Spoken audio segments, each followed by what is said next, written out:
Through the chair, you're live on HCAM TV. Thank you, Mr. Hamilton. So we'll call the meeting to order, and I'll begin as usual with the reading the preamble for the remote meetings. Good evening. This is the August 24th open meeting of the Hopkinton Conservation Commission, which is being conducted remotely, consistent with Governor Baker's amended bill of June 15th, 2021, due to the outbreak of the COVID-19 virus. To mitigate the transmission of the virus, we are complying with the amended bill that suspends the requirement of open meeting law to have all meetings in a publicly accessible physical location. This meeting will feature public comment. For the meeting, the Hopkinton Conservation Commission is convening by Zoom app as posted on the town's website, identifying how the public may join. Additionally, the meeting is also being broadcast live and recorded by HCAM. Supporting materials that have been provided to members of the commission for this meeting are available on the town's website. After commission members have discussed each project application on the agenda, the chair will open the discussion to public comment. The chair will first ask members of the public who wish to speak to identify their names and address. 3 minutes will be afforded for each public comment. Finally, each vote taken in this meeting will be conducted by a roll call vote of the commission members. And I'll do a roll call attendance for tonight's meeting.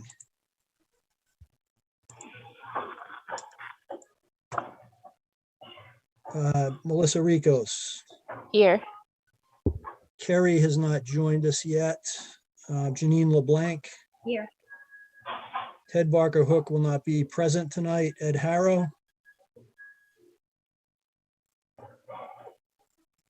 Here. Jim Cirillo. Here. And this is Jeff Barnes. And for commission staff, Kim Sierra McCauley. Here. And Anna Rogers.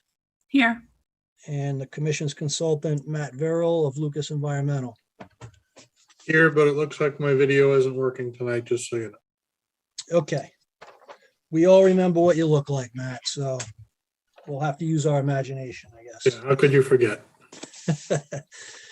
All right, let's jump into the work session items. Documents for review. We have Paluzzo, 4 Cobblers Way, in order of conditions. Hopkinton LNG, 52 Wilson Street, in order of conditions. And the Mass Laborers Training, 37 East Street, the Conti Building, order of conditions. Did everyone get a chance to review those? And are there any comments?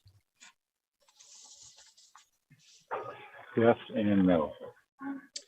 Okay, if I can get a motion that the documents for review be issued in the form currently before the commission, and that Kim Sierra McCauley be authorized to sign on behalf of the commission members present.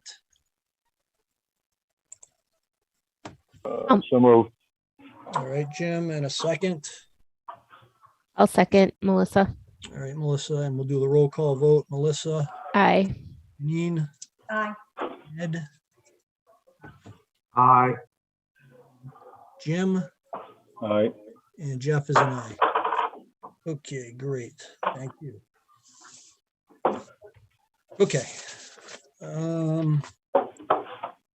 Draft minutes of June 22nd and July 13th, 2021. Those look good to me. Kim and Anna, did anyone have any comments or questions? No. If I can get a motion to approve the minutes of June 22nd and July 13th, please, 2021. So moved. All right, Jim made the motion in a second. Second. Janine. Huh. Did we get a second on that? Second, Janine. Oh, Janine, sorry, Janine. Okay, we'll do the roll call vote. Melissa, Aye. Janine, Aye. Ed, As I wasn't there, do I just abstain? you may, yes. Jim, Yes, aye. and Jeff is an aye.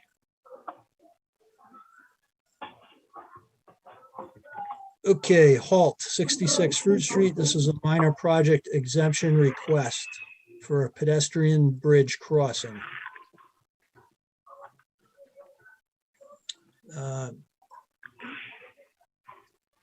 Do we have someone on the call from Halt? Yes.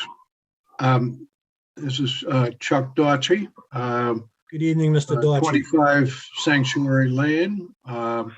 The trail steward for the Halt properties and a member of the Halt Board of Directors and the Trail Coordination Management Committee. Mr. Chair, would you like me to proceed with an explanation? Yes, please, Mr. Daughtry. Okay. Thank you. The proposed new bridge, as shown on the plan, is actually about 20 feet downstream from an old road crossing that has collapsed and is now actually enhancing the upstream wetland that is to the west, to the left on the plan. But we are proposing this bridge typical of the other bridges we've done, except that this one will be, rather than 24 inches wide, 32 inches wide. We consider this trail and that, okay, there's the detail of it. Again, very similar to the other bridges we've constructed recently with the commission's okay. The reason for the slightly wider bridge is that we're considering this particular route part of a more slightly, shall we call it, major trail, and want folks to feel comfortable crossing it. It provides access to an extensive system, a new system created within the last 8 months or so, to the southwest of the, I think there was back to the trail, there we go. The trails in the southwest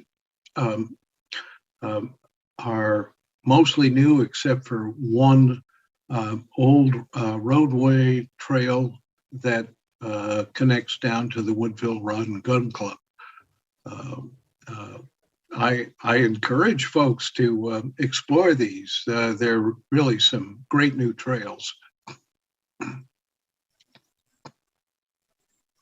Absolutely. I agree, Mr. Daughtry. Okay. So it looks pretty straightforward and consistent with previous requests that we've gotten from HALT and other open space organizations in town. Will there be a ramp at both ends? This is another of the bridges that that the commission recently, actually last fall, I think, approved, that we finally constructed a month or so ago. In order to accommodate cyclists, you'll see that log at the end. Yeah. Okay. That was done by a member of the New England Mountain Bike Association. Okay. In general, we try to key the ends into the slope well above the technical bank or mean annual high water of the stream. I think the detail, the graphic detail that Kim showed before indicates, how we try and do that so that cyclists and skiers don't have a significant barrier. there are other bridges on the property. Actually, one other that was done by Scouts many years ago that does have a ramp up and over. But where we have substantial elevation to work with, as this is the case, we prefer to try and embed the end of the bridge to the degree we can into the bank. And when I say bank, I mean the topographic bank, the technical bank of the stream. This is clearly a formerly ditched area that was significantly lower than the topographic top. Okay, I think I got it. All right, let me open it up to questions, comments from commission members. This is Jim. I'll just say, Chuck, thank you so much for all the trails out there. My dog and I love it, although lately it's been easy to get lost. So it's a good thing that you update those maps as soon as you blaze a new trail. Thanks, Chuck. Okay, Jim, I apologize with my impaired hearing. I had a little trouble. Did it relate to trail marking? No. It's great out there. It's great out there. Thanks for doing everything. That's all I was saying. The markings are great. I'm sorry, can someone else with another connection? Mr. Dalshy, Jim was just commending you for the work that Halt and yourself have done at the project. I'm sorry, I could not hear that directly. No worries. No worries. Thank you, Jim. And Chuck Douchy, this is Ed Oh, I'm Harrow, and I wish to second what Jim said. Thank you very much. Okay. Okay, comments, questions from the public. All right, great. So this is a minor project exemption request, so we don't need to vote on it. So thank you again, Mr. Douchy. I'll third it, and I appreciate all your hard work out there. Thanks. Okay. Thanks to the commission You're and welcome. to Kim for her site visit. Yep. Okay, moving along, Toll Brothers, Lot 12, Chamberlain Street. This is a consideration for accepting the request for reconsideration. If you'll remember, the commission denied the notice of intent application for Lot 12. I believe it was a couple meetings ago. But Kim, do you want to provide some color on this for us? Sure. So per the bylaw regulations, the reconsideration section requires that the applicant first vote on accepting the request for reconsideration prior to opening the actual hearing for the reconsideration. So the applicant is here tonight hoping that they can have a public hearing, and this is kind of the administrative step prior to opening the hearing for the reconsideration. Okay, great. Thank you, Kim. Okay, I am in favor of it, but I'll open up to comments and questions from other commission members at this point. I'm in In favor. favor of reopening, of reconsideration, Jeff? Is that what you're saying? Yes, correct. Okay, well, I'm in favor of reconsideration too. I am as well. Okay, let's memorialize that with a roll call vote. So if I get a motion to accept the request for reconsideration. So moved. All right, Janine, in a second, please. Second, Jim, and we'll do this roll call vote. Melissa, Aye. Janine, Aye. Ed, Aye. Jim, aye. and I'm an aye. Okay, great. Thank you, Kim. All right, we're at 7:15, so let's move along to the public portion of the formal applications. So Claro 0 Hayden Row, this is a continuation of a request for reconsideration under the bylaw. Good evening, Mr. Chairman. Scott Goddard is here from Goddard Consulting, representing the applicant, Mr. Claro. Good evening, Mr. Goddard. So we have two items on your agenda back to back, and I don't know if you want to handle them administratively separately, or maybe we can join them into one conversation. I'll present it as one conversation, and then I guess you can see how we want to handle it from there. But we did have a discussion for reconsideration a couple of hearings ago on a revised site plan. There seemed to be general consensus on the redesign with the Conservation Commission on its acceptability, with sort of an understanding that it would be accepted under the bylaw. In order to have a matching site plan with the Wetland Protection Act decision that was under appeal for a superseding order of conditions, what we had done was went ahead and filed a new notice of intent with the Conservation Commission under the Wetland Protection Act only.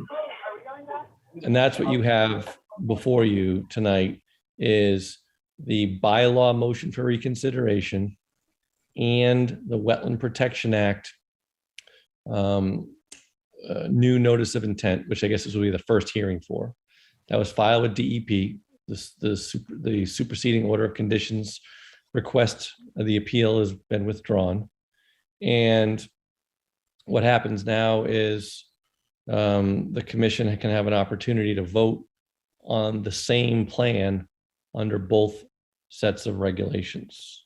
DEP has issued a DEP file number that we have. It's present on their website with no substantive comments, other than that DEP waived the filing fee, since this was more of an administrative procedure to make the two plans match. Through the chair. Yes, Kim. Jeff, did you just want to read out the public hearing notice for the Wetlands Protection Act filing if the commission wanted to consider them together? Yes.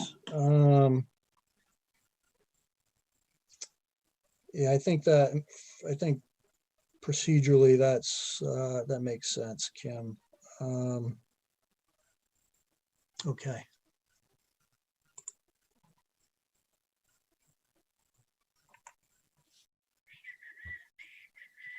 Let me just bring it up here.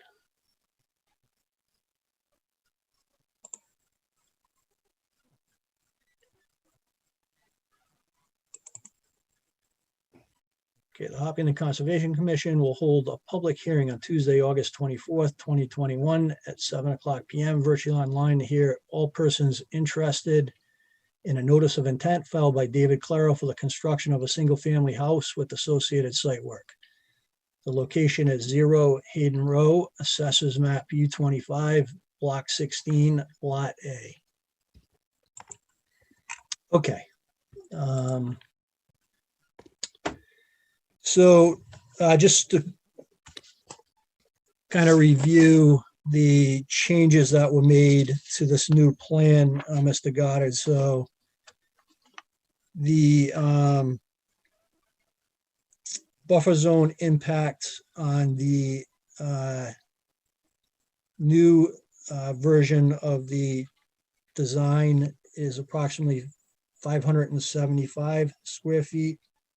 The lawn area is approximately 1,310 square feet.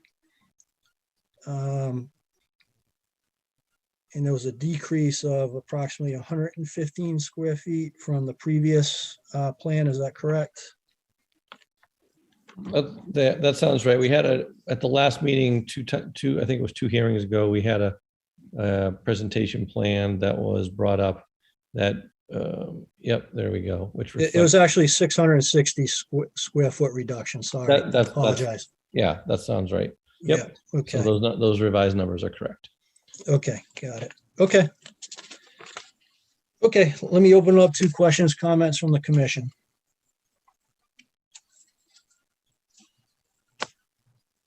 Jeff, this is Melissa. I think the revisions are significant. The other thing I believe that was done, I think there's not as much excavation. It wasn't as deep. Is that right? With the groundwater, was another concern I believe was addressed with this. Right, we did have to, Revision. we did raise the foundation up and made sure it was out of the groundwater table.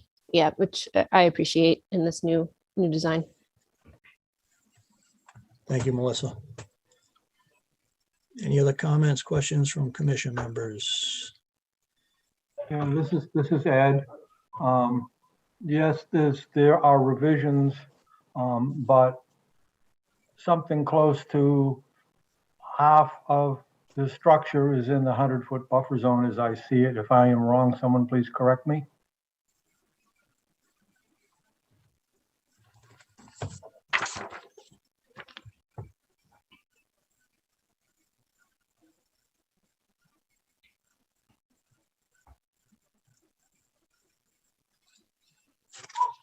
I would say it's probably more a third, Ed. Yeah. But,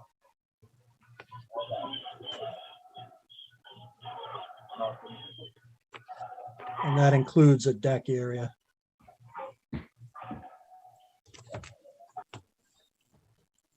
Other questions or comments from the commission? Questions or comments from the public?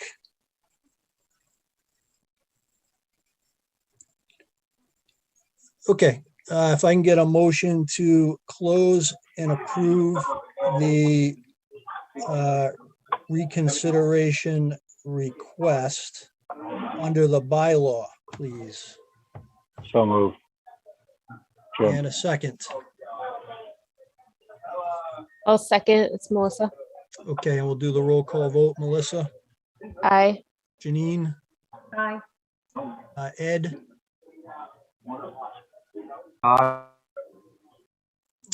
Jim, Aye. and Jeff is an aye. Okay. And now under the notice, the newly filed notice of intent under the act only, if I get a motion to approve the project. So moved. All right, Jim, in a second. Second, Janine. All right, Janine, and we'll do the roll call vote. Melissa, Aye. Janine, Aye. Ed, I just want a clarification. This is just to approve the reconsideration, correct? this is, no, this is under the act. So we're approving the project under the act. Then, This Remember- is separate. that- This is separate from the request for reconsideration. okay, then I'm going to say no. Remember, Ed, that the act does not have the 100-foot resource area like the bylaw. Yeah, I 50 foot. I screwed up. That's okay. Okay, Jim, Aye. and Jeff is an aye. So just, Ed, to clarify, your vote is a nay, correct? My vote under the bylaw should be a nay, which I believe I voted in error, and I thought we were just doing the reconsideration. Okay, can we make that adjustment? Anna and Kim, please. Okay, so the motion passes under both the request for consideration and under the newly filed notice of intent. And we're not meeting in 3 weeks. So Kim is going to need to issue the order of conditions prior to the next meeting. So if I can get a motion that Kim signs the documents on behalf of the commission members present tonight. So moved. And a second. I'll second. Melissa. And the roll call vote, Melissa, Aye. Janine, Aye. Ed. Ed, you're on mute. I need to be muted permanently. Aye. Okay, Jim Aye. and Jeff is an aye. Okay, great. Thank you, Mr. Goddard. All right, thank you. Have a good evening. What is this? Okay, Toll Brothers, Lot 12, Chamberlain Street. This is the request for reconsideration. I believe Mr. Cusick is on the line. Through the chair. Yes, Anna. Looks like 215 Winter Street should be next. You are correct. Thank you. That was a test, Anna, to make sure you were paying attention. I was ready. All right, Petrarca, 215 Winter Street. This is a notice of intent for a single-family house. Thank you, Anna. Do we have a representative of the applicant on the call? Yes, you do, Mr. Chairman. Do you need to read anything in, or can I proceed? It's Peter Bemis, Engineering Design. Yep, I do need to read this one in. Okay. Bear with me. Yeah, The Hopkinton Conservation Commission will hold a public hearing on Tuesday, August 24th, 2021 at 7 o'clock. Virtually online to hear all persons interested in a notice of intent filed by Deer Pen Realty Trust for site work associated with the construction of a single-family house. The location is 215 Winter Street, Assessors Map R22, Block 17, Lot 0. Okay, thank you, Mr. Bemis. Go ahead. Yes, good evening. Thank you. So Peter Bemis, Engineering Design Consultants, here on behalf of Deer Pen Realty Trust. This property was purchased by the Petrarca family in order to build a home for Christo and Laurel, that is Paul Petrarca's son and daughter-in-law. And the land here, it was divided by planning board in 1980, May was the month. So they created an 8.12 acre parcel. And today there is a single family house on the lot that is also shown on our site plan, and that is located outside the buffer zone. There is a driveway that is made of gravel that comes in from Winter Street, and that driveway is in fairly rough condition, I would say. There's a lot of rutting. There's erodible surfaces associated with it if there was to be a heavy rain event. And our proposal is to formalize this roadway and eliminate a gravel driveway, put a paved surface in there. But as part of it, to provide stormwater treatment systems that don't currently exist. Thank you for that aerial. That's perfect illustration of the area. And to make it also friendly for emergency vehicles to get onto the site. And we've got a small turnout. So to kind of go through those features, at the beginning of the roadway, there would be a construction entrance apron that would be put in place. There's an erosion control barrier that would be put at the limit of work. For the most part, through the driveway, the limit of work would be adjacent to the wetland resource area. We've pulled it back where we can, but in most instances, the wetlands are at the toe of slope, and we really need to work against that toe of slope. Wetlands were flagged with Series A on the south side, B on the north side of this driveway. Those are shown in green here. There is a culvert that the wetland drains through on the southwest. It's an 18-inch culvert that goes under Winter Street, and the flow of water from the site would go northerly. The small wetland that's located on the north side of the road drains through two culverts. They're shown with that red illustration there for their inverts. And they're fairly shallow sloped pipes. Basically, we're just transferring water from one side of the road to the other. But with the improvements that we're looking to make here, and since this infrastructure has been in place since the early 80s, we thought it would be beneficial to reconstruct this properly, so it would properly support fire engine, for example, to be able to go down this roadway safely. Let's see here. The other thing that we're doing that's shown in this area is we're providing stormwater management systems. So the paved surface will drain and be collected with a filter strip, if you will. Within that, there's a stone system with a pipe, and that will lead to rain gardens. So there's a primary rain garden on the, just before the intersection with Winter Street. And then there's a smaller rain garden that's located on the south side of the driveway. I'm sorry, we call them Rain Garden 1 and Rain Garden 2. So Rain Garden 2 is in that section. And then there's a third rain garden that's being proposed at the rear of the site. We are rendering portions of the site impervious with our proposed driveway and building envelope. These are outside the buffer zone, but we are trying to address all stormwater management needs for this site as if it was a commercial project, for example. I realize with residences, they are exempt, but we didn't take that approach with this. We wanted to be prudent and put together a fully complete site that responds to stormwater management for all storm events. And there was a drainage calculation that was provided to support the design that's provided here.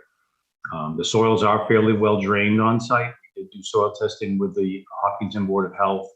The Hopkinton Board of Health has approved the soil absorption system for this site. That's located on the east side of the building. And there are a series of 4 infiltrator systems that will be located on the corners of the residence. So we'll be collecting roof water and infiltrating that back into the ground. There's a turnaround at the end of the driveway. There's a proposed well. We have an existing well that's located in the center island of the driveway. But that well is a deep rock well, but deep in the sense that it is over 100 feet deep. And typically we want a lot deeper well when we're trying to support a home of this size. So we are proposing to develop a second well to ensure that we have a good, adequate water supply for the site. And again, that's located outside the buffer zone. The Petrarcas want to construct a swimming pool, so that's shown on the south side of the building envelope. There'd be a cabana associated with that. And then we are going to resolve grade to the back end of the site. There is a wetland that's off locus. We did identify that wetland from the Mass GIS database. We intended to provide a 100-foot buffer zone to that resource area. I know that Matt had made an inspection. There were comments in his cover letter. I'll let him speak to those specifically. But I am comfortable with all of Matt's comments, and I did speak with our wetland scientists that we would typically work with for a project like this. We did do the flagging on the front end of the site, but I did speak with Scott Morrison. He is going to come out to look at that to confirm whether we have any resource areas that could affect what we're proposing in that area. We would still be trying to provide you with a 50-foot no-touch zone in the event that the wetlands do creep to the north towards our boundary. That's pretty much the proposal. We have activities in the buffer zone. We did provide you with a request for waiver because this is an existing driveway, because it already crosses the wetland system here. We do have to have activities that are close in order to reconstruct this driveway. So I'm hopeful that the commission would grant that waiver and see the improvements that we're making as being good, prudent approaches to managing stormwater for this type of project. I'd be happy to answer any questions, and I hope I didn't miss anything. We don't have a DEP file number. I should have added that. I will follow up with Central Region, and I did provide the abutter notification. We did do that by certified mail, and that was provided by email today to staff. Thank you. Okay, great. Thank you, Mr. Bemis. And, you know, to your point, you know, the stormwater regulations are, this project would be exempt because it's a single family home, but we appreciate kind of the robust approach that you took to the management of stormwater at the site. Kim, can you please just go back to the site plan for a second? So I think the structure, the swimming pool, cabana, some of the other things you discussed, the well, those are all outside the buffer zone, if I'm not mistaken. Is that correct? Yes, they are. The green line is shown. Kim, if you wouldn't mind. Yes, thank you. So that that work was put at the 100-foot buffer. And then if we traverse the rest of the site, if you wouldn't mind, yeah. So then if you follow it back, you'll see that portion of driveway is in the 100-foot buffer. And then the driveway all the way back out to Winter Street is going to be probably in the 50-foot buffer for almost every inch of it, with the exception of the small section when you cross the, we identified the watershed district that you have in town. Yeah, the WRPOD district. Okay. That's about it. Thank you. All right, thank you. Matt, did you want to just run through your kind of substantive comments? I know there were some administrative kind of ticky-tock type things, but I guess Mr. Bemis kind of already mentioned that he agrees they're working on it, but I think for the benefit of the commission, it would be good to kind of walk through those. Sure. Yeah, so as Mr. Bemis mentioned, the a little bit more delineation on that back portion of the site, which sounds like that's going to be done, so that's fine. As part of the waiver request, there is a requirement for an alternatives analysis. And obviously the existing driveway kind of is what it is. So I'm not expecting alternatives where the driveway is moved or something like that. I think more of the discussion points are potentially alternatives as to the need for the retaining wall, things like that. And I guess potentially even the need for paving it, whether there's, alternatives for other surfaces that the commission may want to see. Part of my concern of the retaining wall is right now there's, the existing driveway goes through there. There's a couple of culverts. There really aren't any barriers to wildlife going back and forth between the two wetland areas on either side of the driveway. Putting the retaining wall in will certainly create somewhat of a barrier. Obviously, there's room to go around it on either end, but I think maybe just a bit more discussion as to the need of that, and then also the design parameters of that as far as footings, so the limit of work with regard to the need of the footings, things like that, I think would be valuable for the commission to hear. Not sure if the commission wants the drainage design to be peer reviewed by a PE. Obviously, it's sort of being done voluntarily, which I think, as you said, Jeff, should be commended. But that doesn't mean that it shouldn't be done properly. Not that I'm sure it isn't, but peer review would confirm that. And then that was about it, other than having, some PIBs shown on the plan that would be installed to permanently kind of mark out the limit of disturbance on the site. That was about it. Matt, you had made a comment about the perching of the replaced. Oh, yes. What do you mean by that? So perhaps, Kim, you can bring one of those pictures back up. So a purged culvert basically just means that when the culvert was installed, you can see here, it's fairly minor in this situation, but there's a drop off basically from the bottom of the culvert down to where the ground is. And you can see that erosion has occurred there where the roots are exposed and there's some rock there. And usually that's a sign that the culvert may have been undersized and that the water that's coming through that pipe is coming through at a higher velocity than maybe what was intended when it was designed, causing that scouring at the end of the pipe. And again, that just, if you do have wildlife that's using that pipe to go through, and certainly if there's going to be a retaining wall in the future, that probably increases the likelihood that wildlife may try and use those pipes for migration or just moving back and forth. It becomes all the more important that you don't end up with these purge situations. Purge situations are more critical in fisheries. Obviously, we don't have fisheries here, but certainly it's a sign that potentially those pipes weren't sized properly. The other pipe didn't have that issue, but certainly one of them did. So just raising that perhaps the applicant can look at that and either confirm that the size of those pipes is correct, or in the construction design for the new pipes that it's somehow designed to avoid any of that erosion in the future. Okay, thank you, Matt. So I'll just speak to the beta review real quick. It is exempt from the stormwater regs. My sense is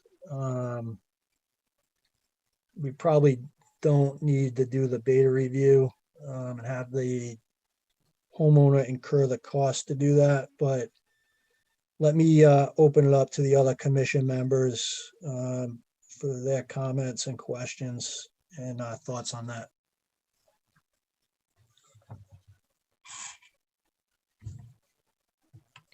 This is Melissa. I'm curious what the total amount of disturbance is. Is it under an acre?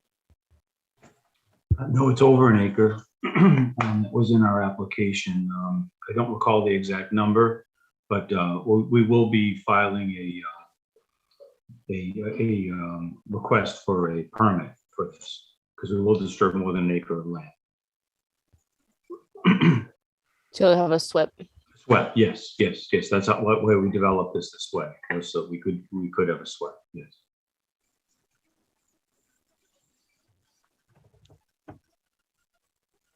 Thank you, Melissa. Other comments from commission members at this time? Just general comments or? Yep, general comments. Yep. Go ahead, Janine. So through the chair, I have a question. Where the driveway turns south to go into the side of the garage, could that turnoff be further east and come into the front of the garage so that turnoff is out of the buffer zone? Yeah, so we're working within an area where it's already altered there. There's actually a rubble wall that's there. And that's where the rain garden is proposed, because we looked at that area and we saw it as being a suitable area for the stormwater. Yeah, that's not me. It would make a much more difficult geometry, but it is already an altered area. So I was hopeful that we could put it in that location. I'm trying to make the geometry work with all the features on the site. So that's previously disturbed, Mr. Bemis, is that what? Yes, it is. Yes, it is. Yeah. Okay, I just wanted to clarify that. Yeah, it is.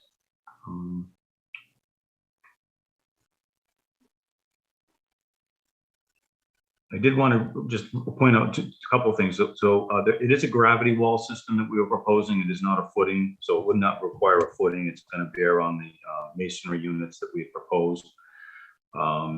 And we were doing it because I was trying to minimize impacts to resource areas through this area and give you as much separation from the limit of work to the actual wetland resource. If folks felt more inclined to see the earth come down, we could do that with earth. I would have to work right up to the edge of the resource on both sides, because that's basically how this was built the first time. They basically likely filled in wetlands to be able to get this crossing back when they made the lot.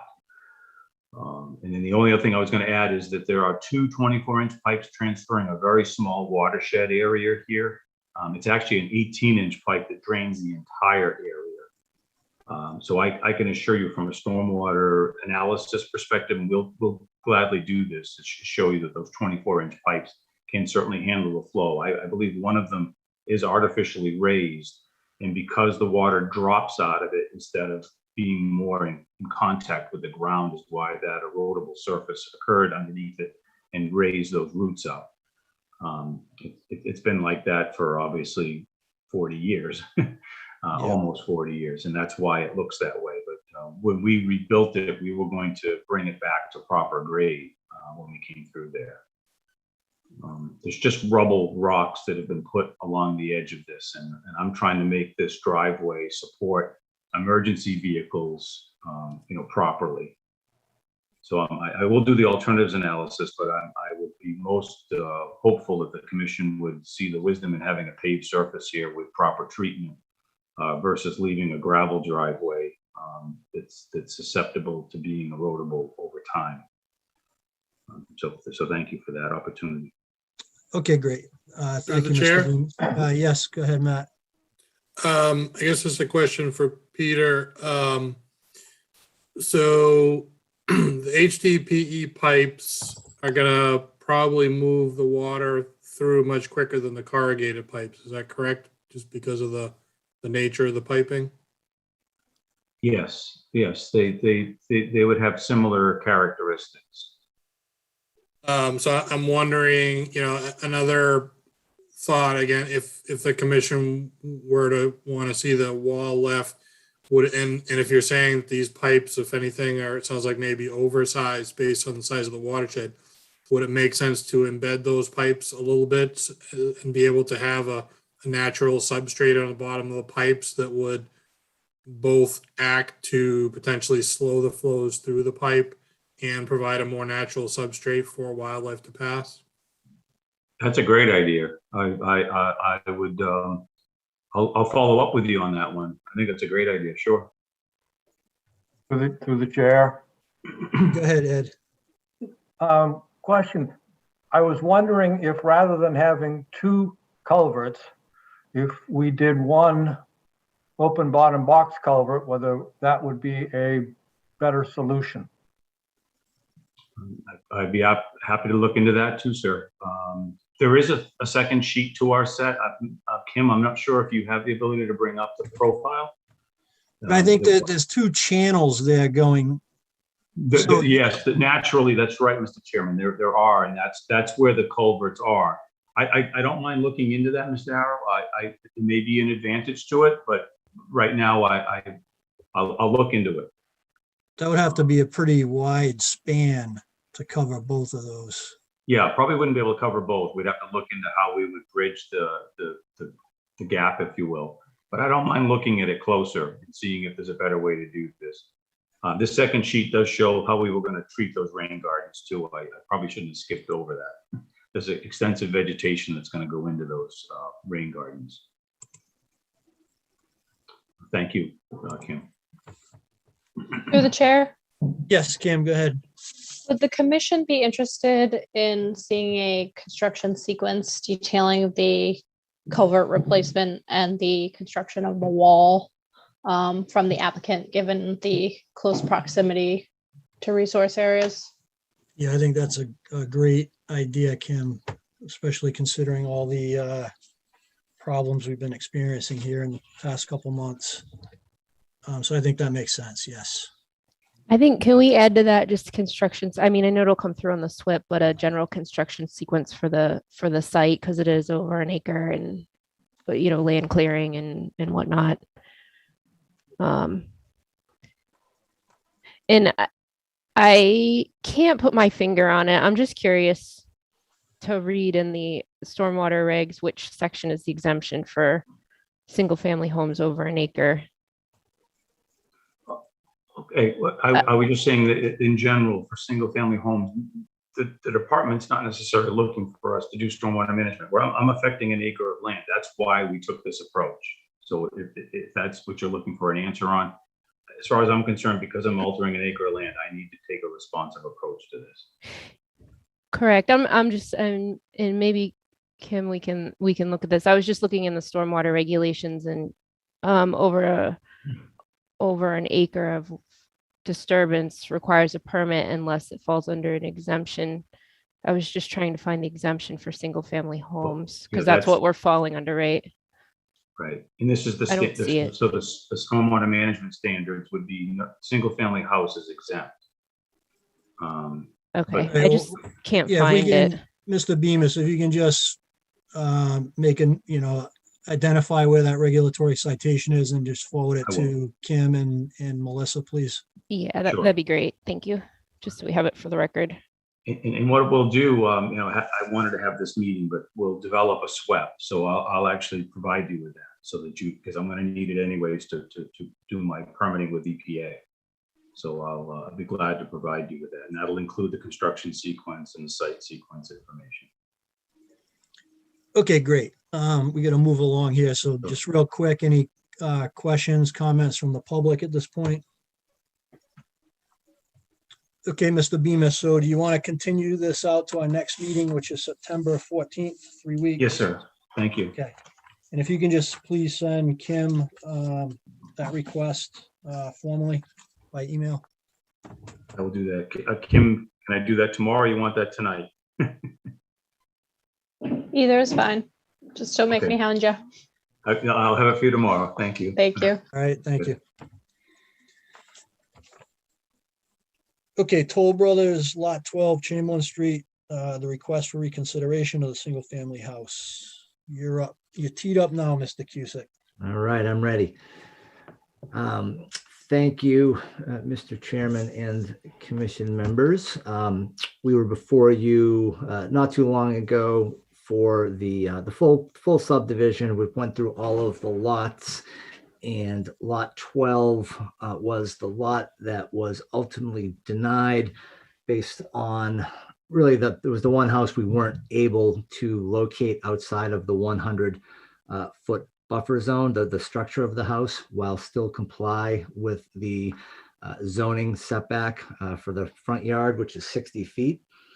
I think what we're looking to do is ask the commission for a reconsideration while we attempt to visit this with the Zoning Board of Appeals to see if this is something that they would grant relief for, as part of their process through a variance. So we've got everything prepared, ready to file with the ZBA. We wanted to get through with the commission just to see if this is something that they would consider, realizing we're not asking you to vote upon it right now because we need to go before the ZBA. And we would respectfully ask for a continuance for a couple of months out to let that process play. But we just wanted to initiate the reconsideration process with the commission. And the plan before you shows the building with a 30-foot front setback as opposed to the required 60-foot building front setback. Through the chair, quickly. Sorry, Go everybody. ahead, Kim. Jeff, do you need to read the public notice for this?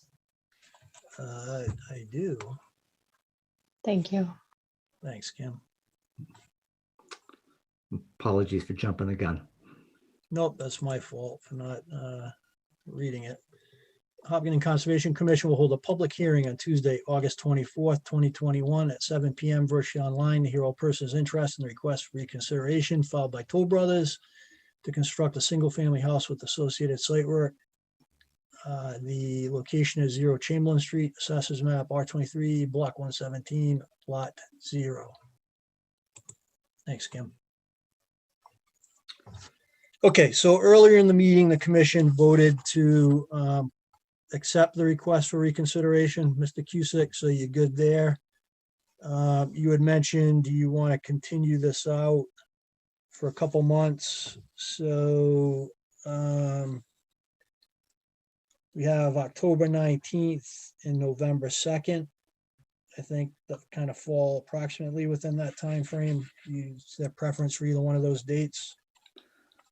September, October. I guess if we could just get the first date. I don't know when we'll fall on the ZBA hearing, and if that happens to fall after that date, we could just reach out to Kim. Okay. As I mentioned, everything's prepared and ready to be filed, but we didn't want to file that without first, coming before the commission. Got it.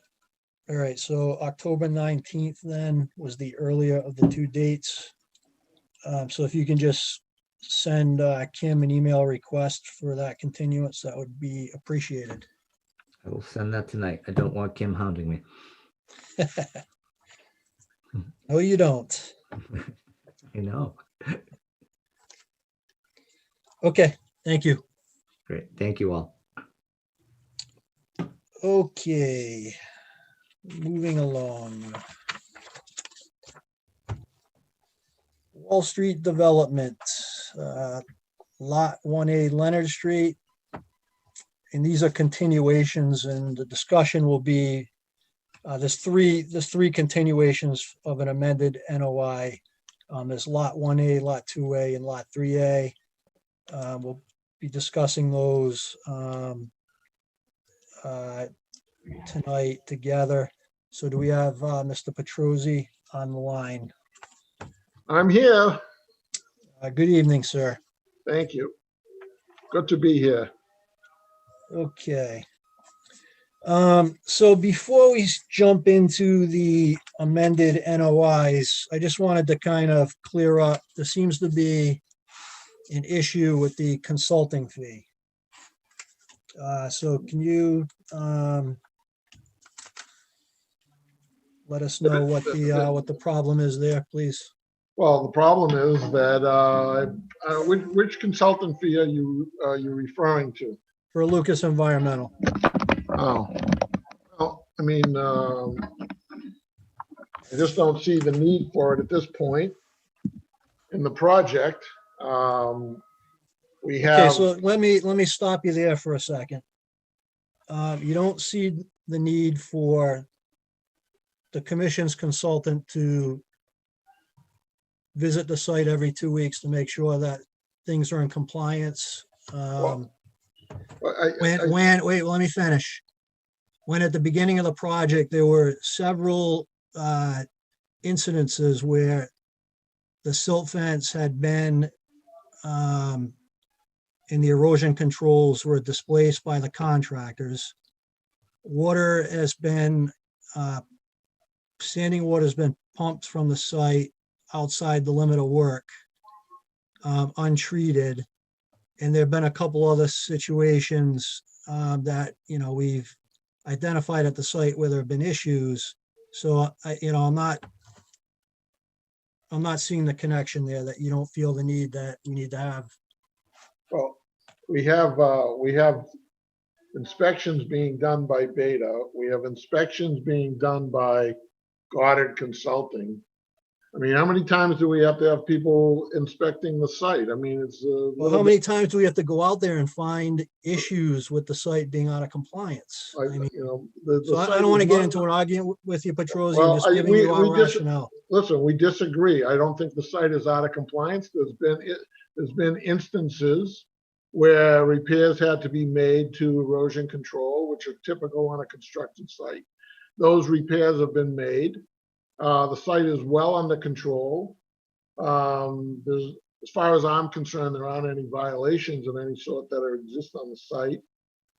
So I'm wondering where all of a sudden now that we just simply because we file amendments, a request for amendment, that all of a sudden now we need to hire or not hire. I agree that the commission needs to have review and site inspections, but I think that the proposal that was made by Lucas, the original proposal made by Lucas and the amended proposal is a little bit of an overreach. I think so if I can just speak for a second, the amended proposal provides for inspections every 2 weeks. Right, but with all due respect, Mr. Chairman, his thing anticipates 2 to 3 hours per week for when he's doing inspections. Can you tell me, I mean, you've been to the site. Can you tell me how somebody would possibly be looking to spend 2 or 3 hours on this site? I mean, it just doesn't seem practical to me, that's all. For the chair? Yes, Kim, go ahead. Mr. Petrosi, the consultant's 2 to 3 hours also includes his travel time, his reporting to me, and his coordination with me. So it's not about just his physical time on the site. Just wanted to throw that out to you. Yeah, I understand travel time, and I just don't see where 2 to 3 hours a week per visit. 2 to 3 hours every 2 weeks, I think it was. Yeah, per week, yeah. So every other week. I understand. Listen, I understand the need to do inspections. I understand the need for oversight. Okay, great. But I just don't feel that this is a fair proposal that's being Well, this made, is, I mean, we require this on all other developments in town. Lucas doing, either weekly or bi-weekly inspections. So, I don't think the commission is inclined to make an exception for Wall Street development because you don't feel it's fair and it's too expensive. I'm not looking for an exception. What happened to the fees that we previously paid during, when we were getting the NOIs originally approved? Where are those monies? I mean, I can't, regardless of how I think whether or not it's right or wrong or whatever, but we're throwing out thousands and thousands of dollars into the town's coffers. And I don't see where the accountability is for these inspections. When we file the original notice of intent, as you know, in the filing fee, the commission required a whole bunch of money be paid to Lucas for this kind of work, this kind of oversight. Now, we haven't even really started the project yet, to be quite honest with you. Well, just hold on a second, please. So the original Lucas fees, Kim, correct me if I'm wrong, were for Lucas's environmental review of the original NOI that was submitted.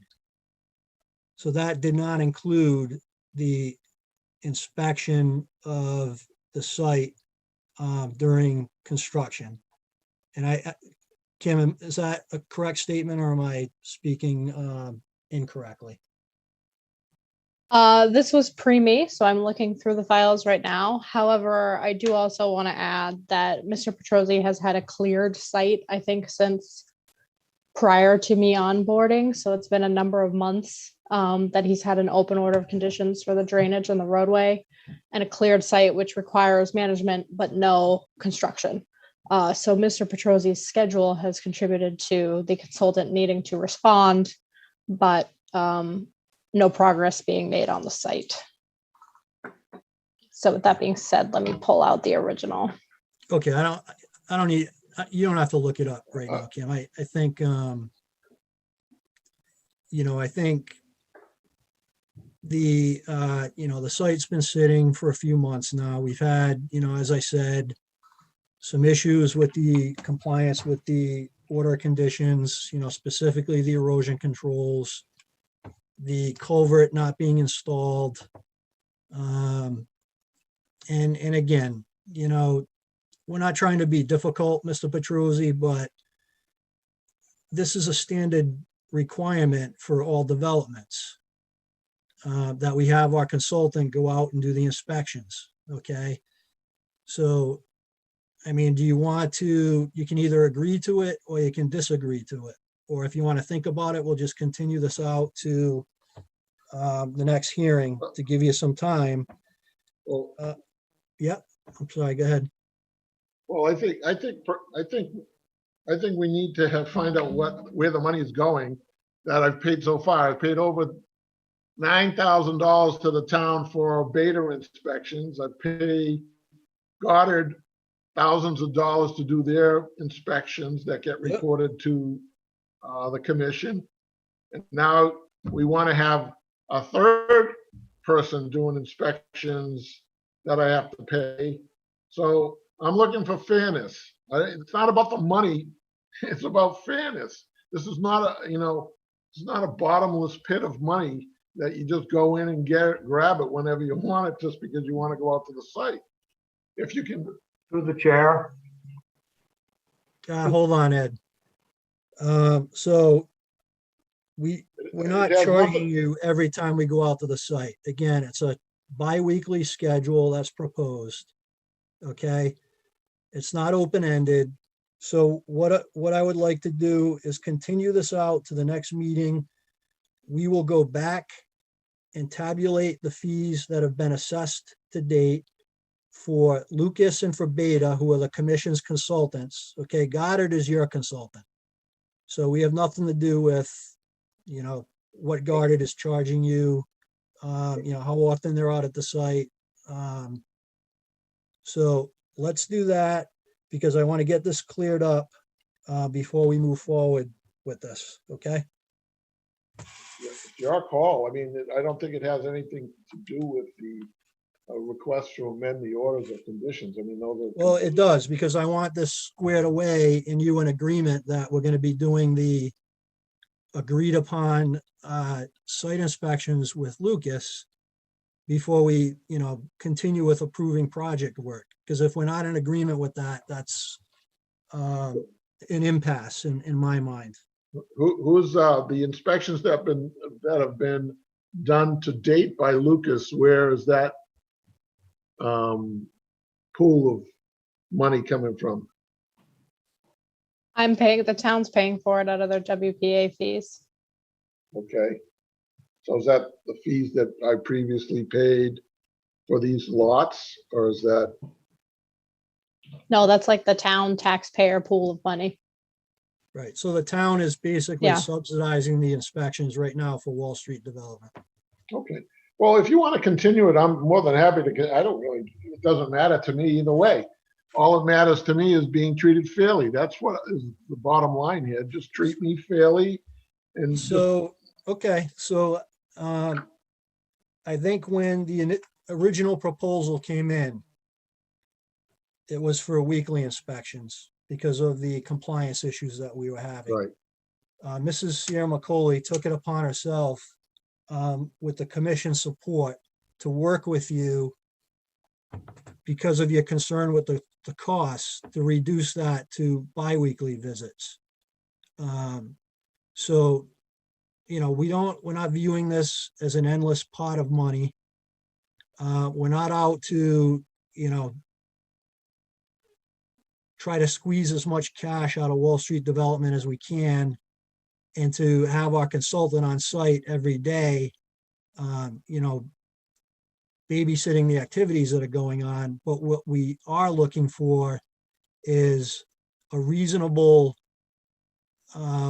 schedule for the commission's consultant to go out on site to keep an eye on what's going on, to make sure that the order of conditions is being complied with, which, frankly, we've had some issues with since the project started. So I'll leave it at that. I'd like to continue these out to the next meeting to give us time to tabulate the fees that have been assessed by Beta and Lucas to date and what they've been used for, so you have a clear understanding. And then we'll talk about this again at the next meeting, okay, which is the 24th, or the 14th.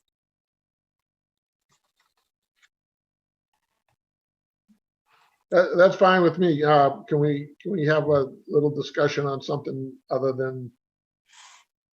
I'd say. Yeah. Yeah, so I have one more point I'd like to make, but certainly go ahead.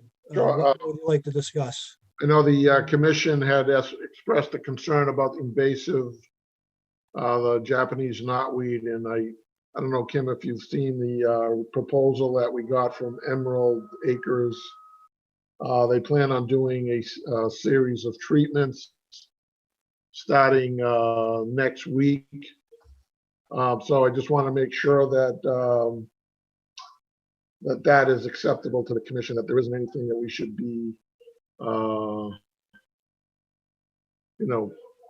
worried about. The basic treatment is going to be along there's Leonard Street along the vegetated wetland to the driveways, and then on the inner portion of the site where you had previously taken some photographs, they're going to treat that area. It's a 2 or 3 stage process. So just want to make sure I have the commission's blessings to proceed with that work.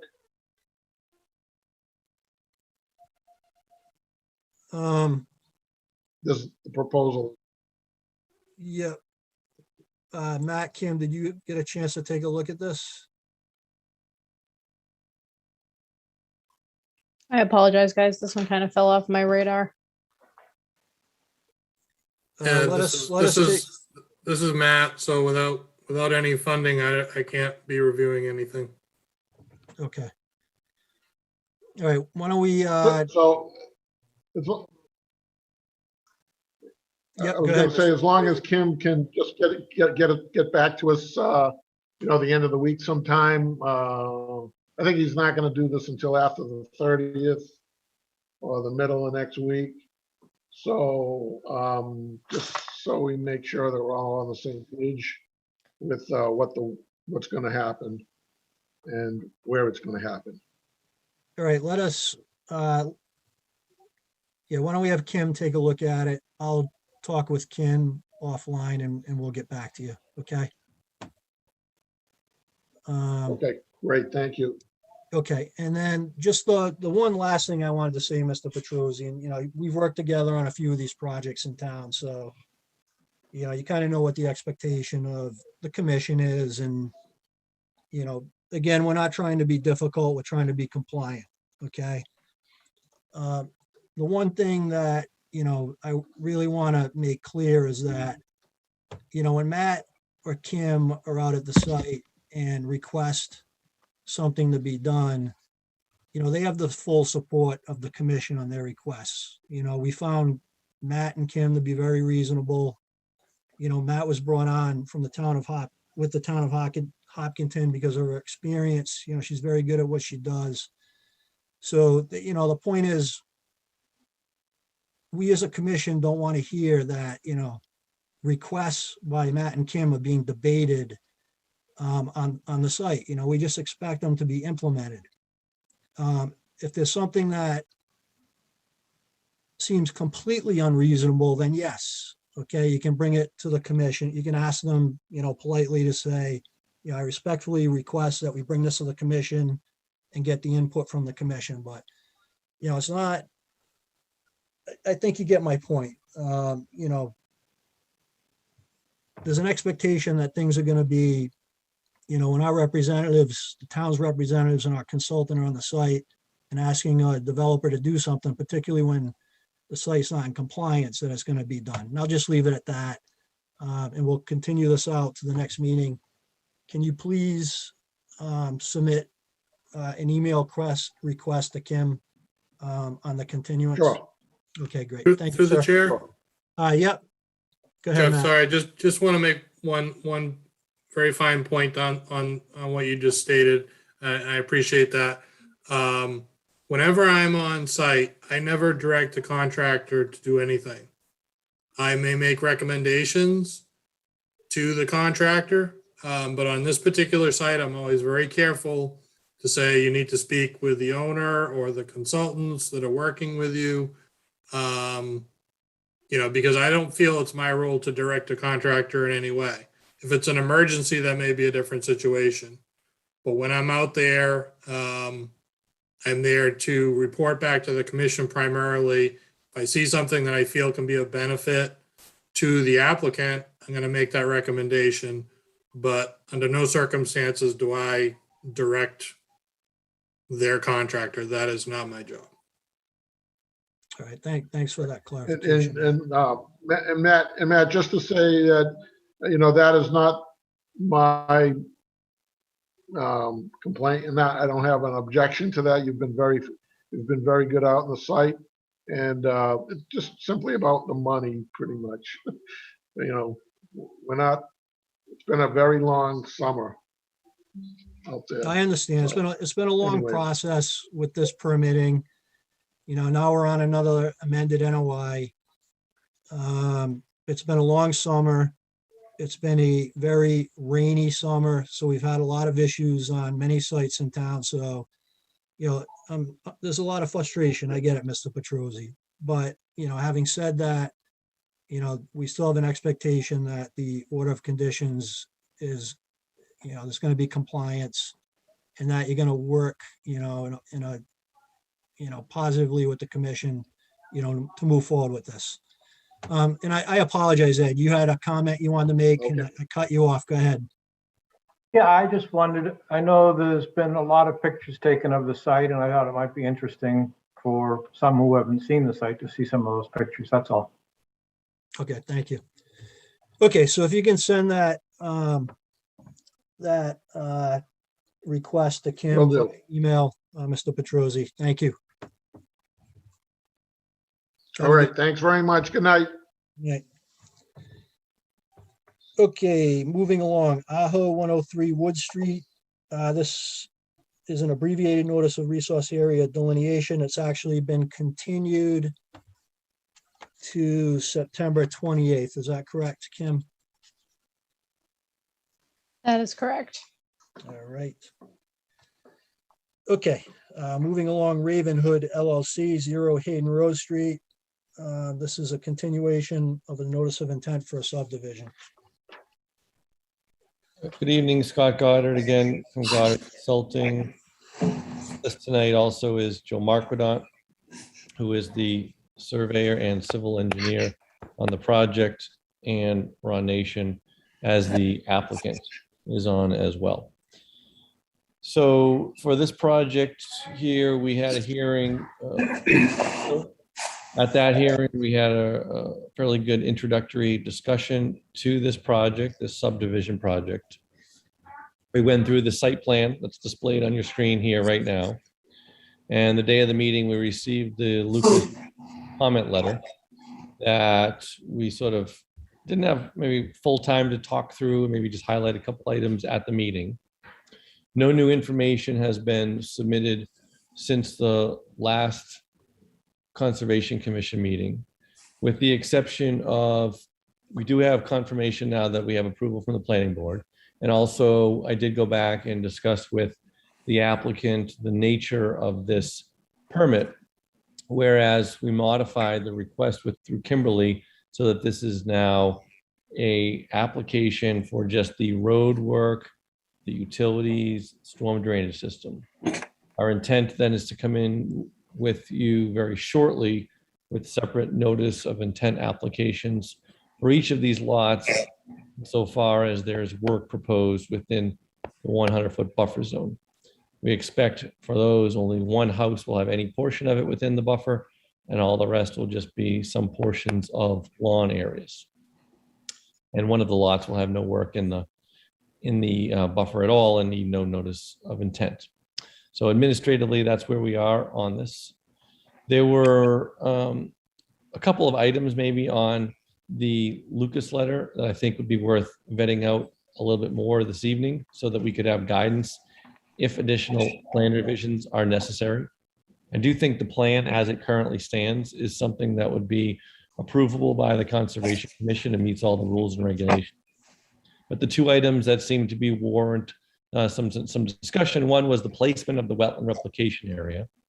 And the second was the appropriateness of the stormwater system placed within the outer riparian zone within the riverfront area. On the first matter, there was a conversation started at the last meeting as to whether or not it's appropriate to have the wetland replication area immediately adjacent to the crossing where it's proposed right now in yellow. That would be compliant with all the rules and regulations of the Wetland Protection Act and not trigger limited project crossing in its proximity to the crossing, et cetera.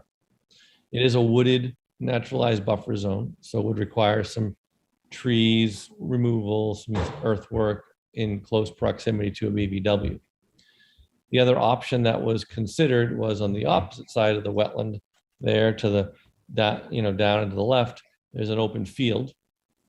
And there's an opportunity, were we to proceed with that, to place the wetland replication area in or adjacent to that field, which would be sort of maybe an easier point of access for it.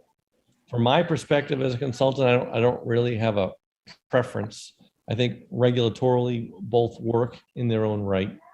And the applicant is willing to defer to the preference of the commission and its consultants on where to place it. I think I can present to you a case in either situation where it meets the rules and regulations. The one that's currently before you is this plan as shown, but we would move it to the meadow if the commission feels that to be appropriate. That would warrant a plan change and a change to the wetland replication area. The replication area sort of protocol document. The second point that's probably worthy of discussion is the stormwater infrastructure, which is to the northeast corner of the subdivision. Yeah, right in there. And that red line is, it goes north-south on the plan, is the outer riverfront area, so 200 feet from Beaver Brook. The only work proposed within this subdivision, within riverfront area at all, is that stormwater management system. None of the infrastructure related to the houses and surrounding accoutrements are proposed within that riverfront area. Under the Massachusetts stormwater, not the stormwater handbook, but the riverfront area regulations, stormwater management features can be exempt from the calculations of the 10%. In other words, this project could have been designed in a more, we'll call it aggressive, maybe is the right term, way, where houses and such were proposed within riverfront area and still meet the standards of the riverfront area regulations, up to 10%. Instead of doing that, we proposed a project that really minimizes all work within buffer zones, and particularly the riverfront area, and kept all the houses outside of that zone. So we're not asking for part of the infrastructure development for the houses to be in there, simply an exempt activity under the riverfront area regulations. Now, the regs do have some language in there that talks about, if other practicable alternatives are available, those ought to be considered. Or if there's minimization of the encroachment within a riverfront area, that ought to be considered. So Joe Marquardt is here to speak to kind of how we ended up coming up with this design that clusters all the houses in one location so that we limit the stormwater to just this one spot. How it ends up here and how we don't have that many other practicable alternatives to consider on this site.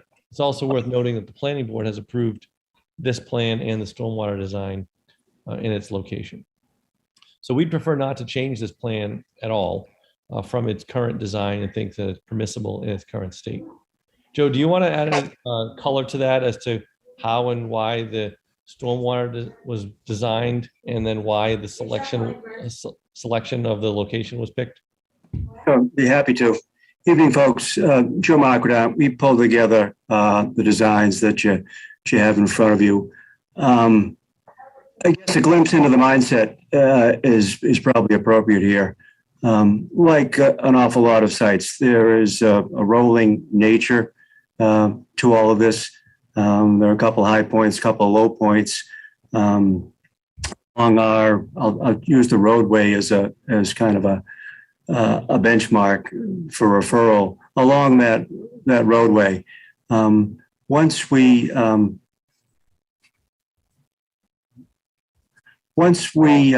made the choice to cross the wetlands at that location, we thought it was important that we didn't cut off the flow through there, that stormwater flows would continue to reach other portions of the wetlands further from the site.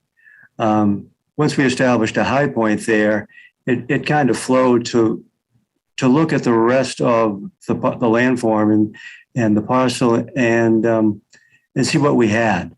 There's a grass field. I don't know how many of you folks have walked out there on the site.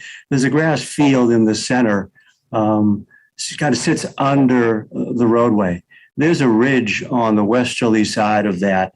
Elevations run about 391, 392, and then it falls off to the north and to the east, the top and the right on the plan that's available on the screen. The main reason we chose the location for Basin 23, the large basin, is that's pretty much the lowest point on the site, elevation 372, right through the center of that basin. The slopes through there are 1% and 2%. You shift up where the cursor is now at the northerly end, those slopes are on the order of 7 or 8%. So as we stared at this and said, how can we most effectively collect all the water that the impacts from the construction can be managed, it was at the lowest point on the site. It's made more sense to use those slopes at the northerly end behind lots 4 and 5 You see the numerals inside the circles. Those 4 and 5 made more sense to use those as swales to convey the water rather than try to build something on a steeper slope. So we shifted our focus of using the north and south sides against the 2 wetlands resource areas as a conveyance, if you will, swales to get that water to a better location. The soil supported the basin and the location chosen. It made more sense. We would do less tree clearing, less site alteration at that location than other spots on the site. And it certainly made sense given the fact that the focus of that open space bylaw is to cluster homes in the center and leave large untouched buffers around the outside. Once we force ourselves in tight so that we can preserve some of those natural resources, the idea is how can we fit it all and still be smart about how we design? And that's chiefly the reason that we chose that location. We feel it reduces site alterations, is more effective and efficient about how we go about handling our stormwater. We try to manage the impacts there. We've got plantings proposed for the top of the basin, some pollinators, some trees and shrubs. Will be grassed inside the forebay and the basin, except the interface between the two. So it will function as a wildlife corridor. The trees will obviously be cut. There'll be some changes there, but when it's done, it will function more effectively as a wildlife corridor than some of the other choices we could have made. So we feel that the design works. The total disturbance in the riverfront area is below the thresholds, and it makes sense in this spot. Okay, so Mr. Markman, is that rationale presented in the alternatives analysis?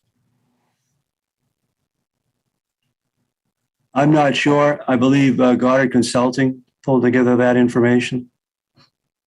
I think that's all helpful and it makes sense to me. I just want to make sure that that's, documented in the analysis so that, it's part of the project record, why that decision was made and why that location is the preferred location at the site, both from a development standpoint and from the alteration of the site itself with the removal of trees, and those types of things. So Mr. Chairman, we'll update the submittal and include a alternatives analysis discussion specifically on the placement of the stormwater basin to accommodate point 10 on the Lucas letter. Okay. The placement of the replication area, I think, is worthy of some discussion, and all the other items, I believe, are somewhat administrative. Yeah, I mean, the placement of the replication area to me, I guess, what I would look at is where do you think it's going to be more successful? That would kind of be the standard that I would look at, but, let me open it up to Matt, Kim, the other commission members for their comments. Through the chair, I would prefer it located where we don't have to take down additional trees. If there's already a cleared place that would be beneficial to put it, where we think it will succeed. So if there is an alternative where we think it's successful, we don't have to take down trees, that's my preference. Okay, thanks, Janine. I'd agree with that as well. I prefer to leave trees if we can. And no surprise, I agree too.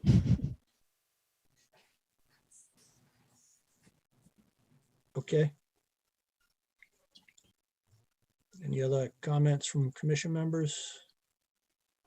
So I guess what I'm hearing, Mr. Chairman, to keep this succinct, unless there's other discussion, is we're going to leave the stormwater basins the way it is. We'll include an alternatives analysis to accommodate point number 10 from Lucas. We'll move the wetland replication area to the field. We'll update the site plan and the replication documents to accommodate that. And then I'll give you a Lucas reply letter that deals with those two items and then gives you a bullet point response to the other items, which are largely administrative. Through the chair. Yes, Matt, go ahead. So I think it's jumping the gun a little bit to say that the basin is necessarily going to be left where it's shown currently. I think the commission needs to see the alternatives analysis and review that closely to understand if where it's currently shown is in fact the best place for it and why. I would encourage the applicant to include some information about the sizes of the rear yards on those lots that are I guess to the west of the proposed basin, and whether those have been minimized to the extent feasible in case the basin could be moved to the west. I know there are certainly houses in town. We've done some projects recently where the basin becomes part of the backyard, and is treated as lawn and usable space as long as there aren't structures put in it. I think those types of alternatives need to be investigated to see if, because again, it's Mr. God states that the work of the basin and riverfront area is exempt. That's not really accurate. When you're calculating the impacts and looking at your discretionary 10% that can be used in riverfront area, the stormwater basins and wetland mitigation do not need to count towards that. However, it's not by right that the applicant can just say, well, it's a basin, so I can put it in there. If there are alternatives to avoid the work in the riverfront area, I believe that's really the first standard that the commission should look at. So I would encourage the applicant to, in conjunction with doing this alternatives analysis, to look, are there ways to further minimize it? Have they really is this their best and last design of where this basin can be, or are there opportunities to move it? We see lots of projects where they say, no, we can't move it. This is how it has to be. And then magically 2 weeks later, it's better. Sometimes 2 weeks after that, it's better than that. So I'll leave it at that.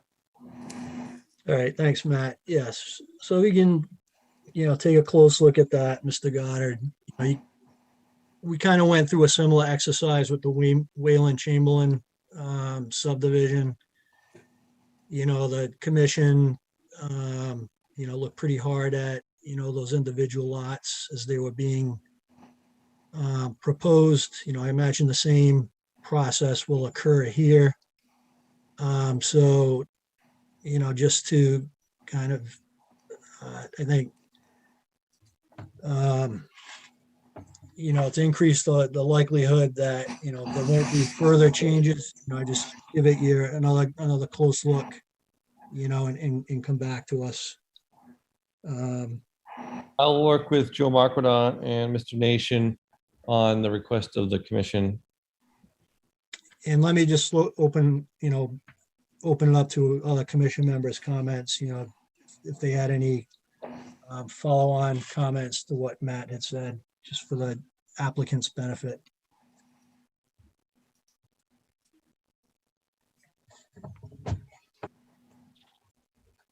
Okay. All right. Are there any comments, questions from the public at this point? Through the chair? Yes, Kim. I'm having trouble reading the contour labels, and I have relatively young eyes. And I also have the advantage of having the hard paper copies at my desk, which I also find difficult to interpret. So I just kind of wanted to echo one of Matt's other comments. I would request the commission and the applicant to provide plans that kind of had a higher quality and smaller scale and a kind of a greater level of detail here. All right, Scott. So Joe, yeah, I'll get together with Joe on this and see if we can take a look at the line types and texting and scales and all that kind of stuff to make the plans present maybe crisper or something like that. Yeah, it is. I'll say as well, it's just very difficult when we're trying to review these remotely. We don't have the benefit of having a plan set in front of us on a table. Um, and I don't have young eyes, so it is very difficult to kind of make those contours out and read it. So, all right, thank you, Scott. Now, through the chair, Yes, So- Janine. something that Matt brought up in his review that we haven't discussed was and with the wetland crossing, there's no wildlife passage. I don't know if we wanted to discuss that, if there is a way to approve the crossing. So that there was easy access from a piece of the wetland that we're cutting off. I know he mentioned signage, but especially putting in Cape Cod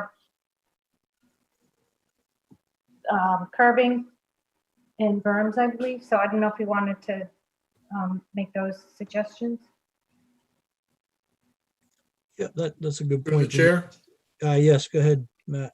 Yeah, Janine, thanks for bringing that up. I think the plan currently calls for the Cape Cod berms, and I think in general, they've thought about the wildlife passage. I think there were just a few suggestions on there that might improve the situation as far as signage and things like that, and ensuring that those Cape Cod berms are, permanent features, and that if at some point in the future somebody comes in to repave the road, that it isn't changed in some way that would become an obstruction to wildlife. So I think it either some notes on the plan or potentially some special conditions in a future order should be able to address those, I believe.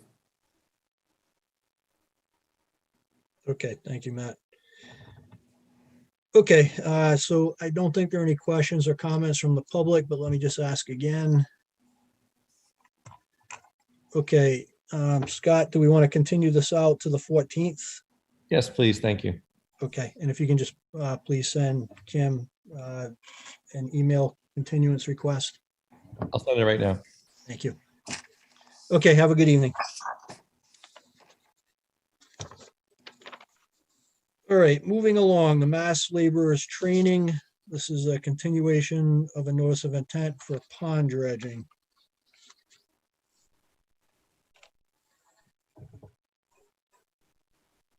Mr. Cornerstone, I don't think is with us tonight. I am. Oh, you are, okay. Like to continue that, please? Okay, Why don't we do it for a month? so September 28th. Think we should have something for you by then?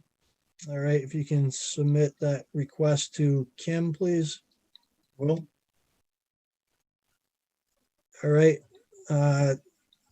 So the 37 East Street, the pond dredging has been continued to the 28th. Yep. And then the laborers training, the next item on the agenda, the notice of intent continuation for the restoration plan. yes. That area has pretty much been restored, as we discussed previously. The curbing has been installed. There's some fencing we called for that had not been installed. Went back through the history of the property, and sometime around, 50 years ago, they built that first building in that location.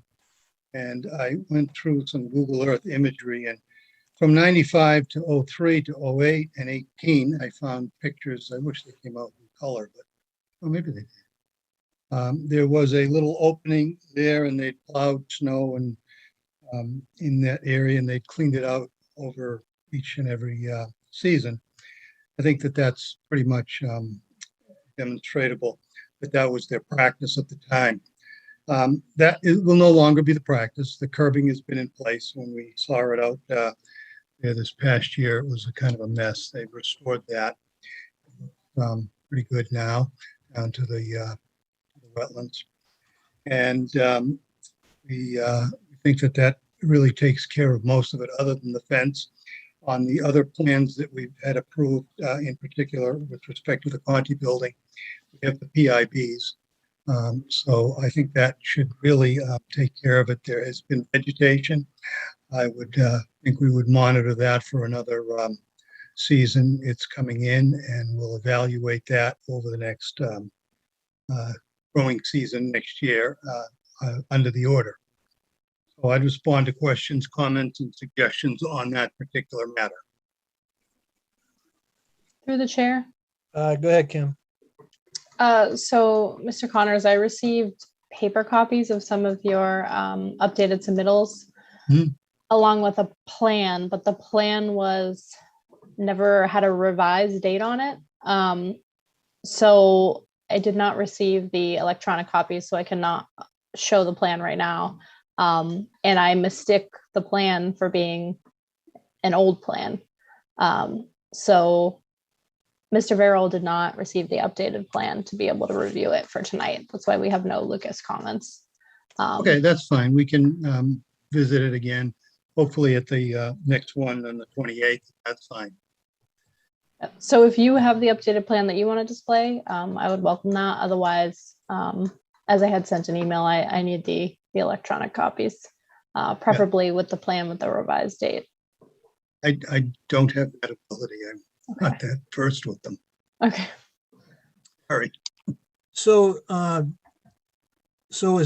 you saying, Mr. Connors, that all the work is currently done? I would say other than the fence, yes, and monitoring the vegetation that comes in. It was typically used year in and year out, and whatever ended up in there beyond snow, they would clean out. And that was, the way it was done back in all the 70s. Okay, so I think I'm missing something. Because there was restoration work that was proposed within the BVW and buffer zone as part of the application.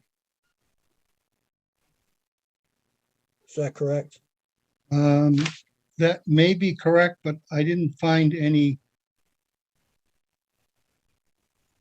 I think that line was already established with an NRAD a long time ago, and there was no work in that area. I'm looking at the plan. I don't see that there was.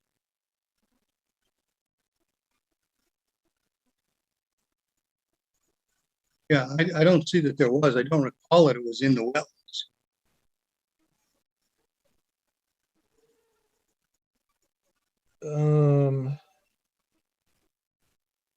Buffer was 3,800 square feet, or come up with 3485.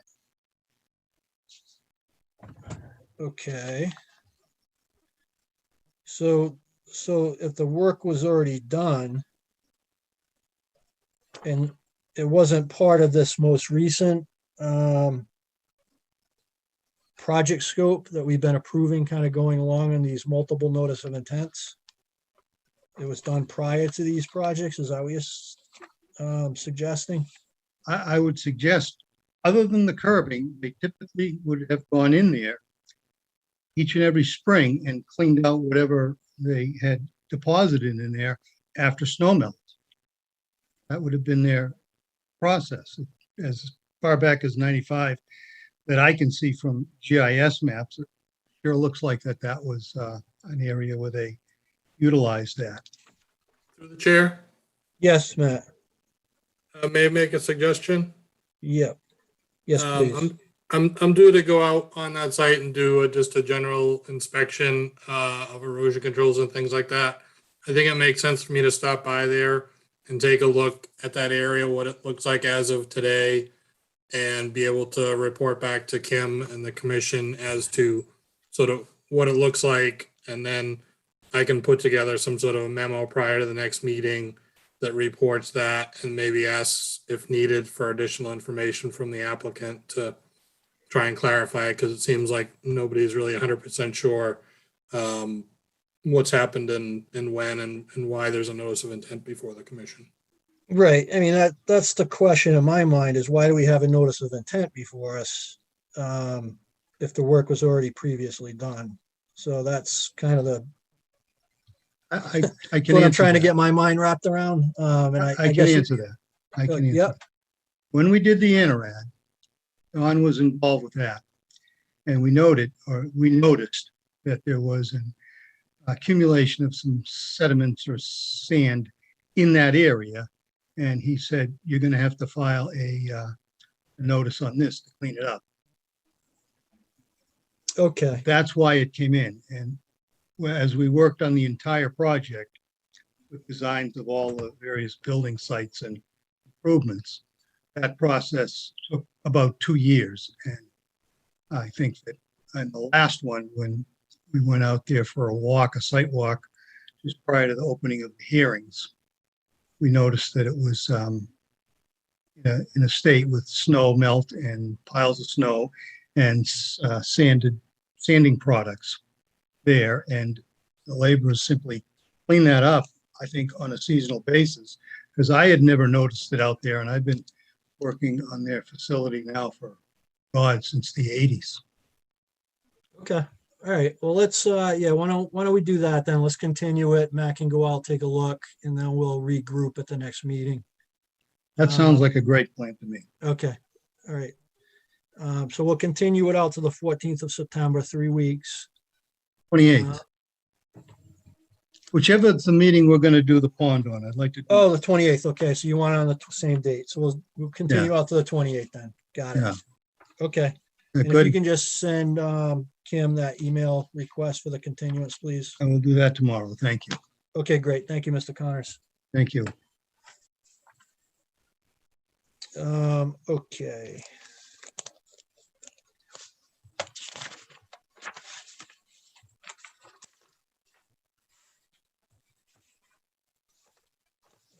All right, so that's continued out. So 28th.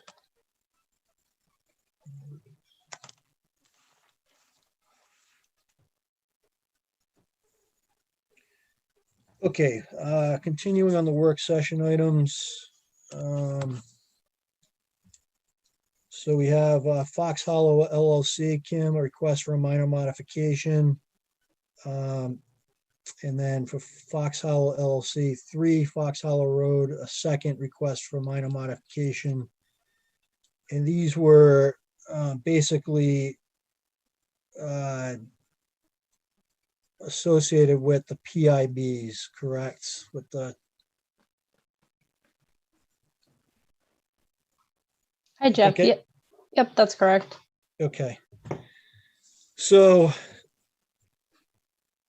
at our last meeting, we had a conversation with the applicant about the PIBs.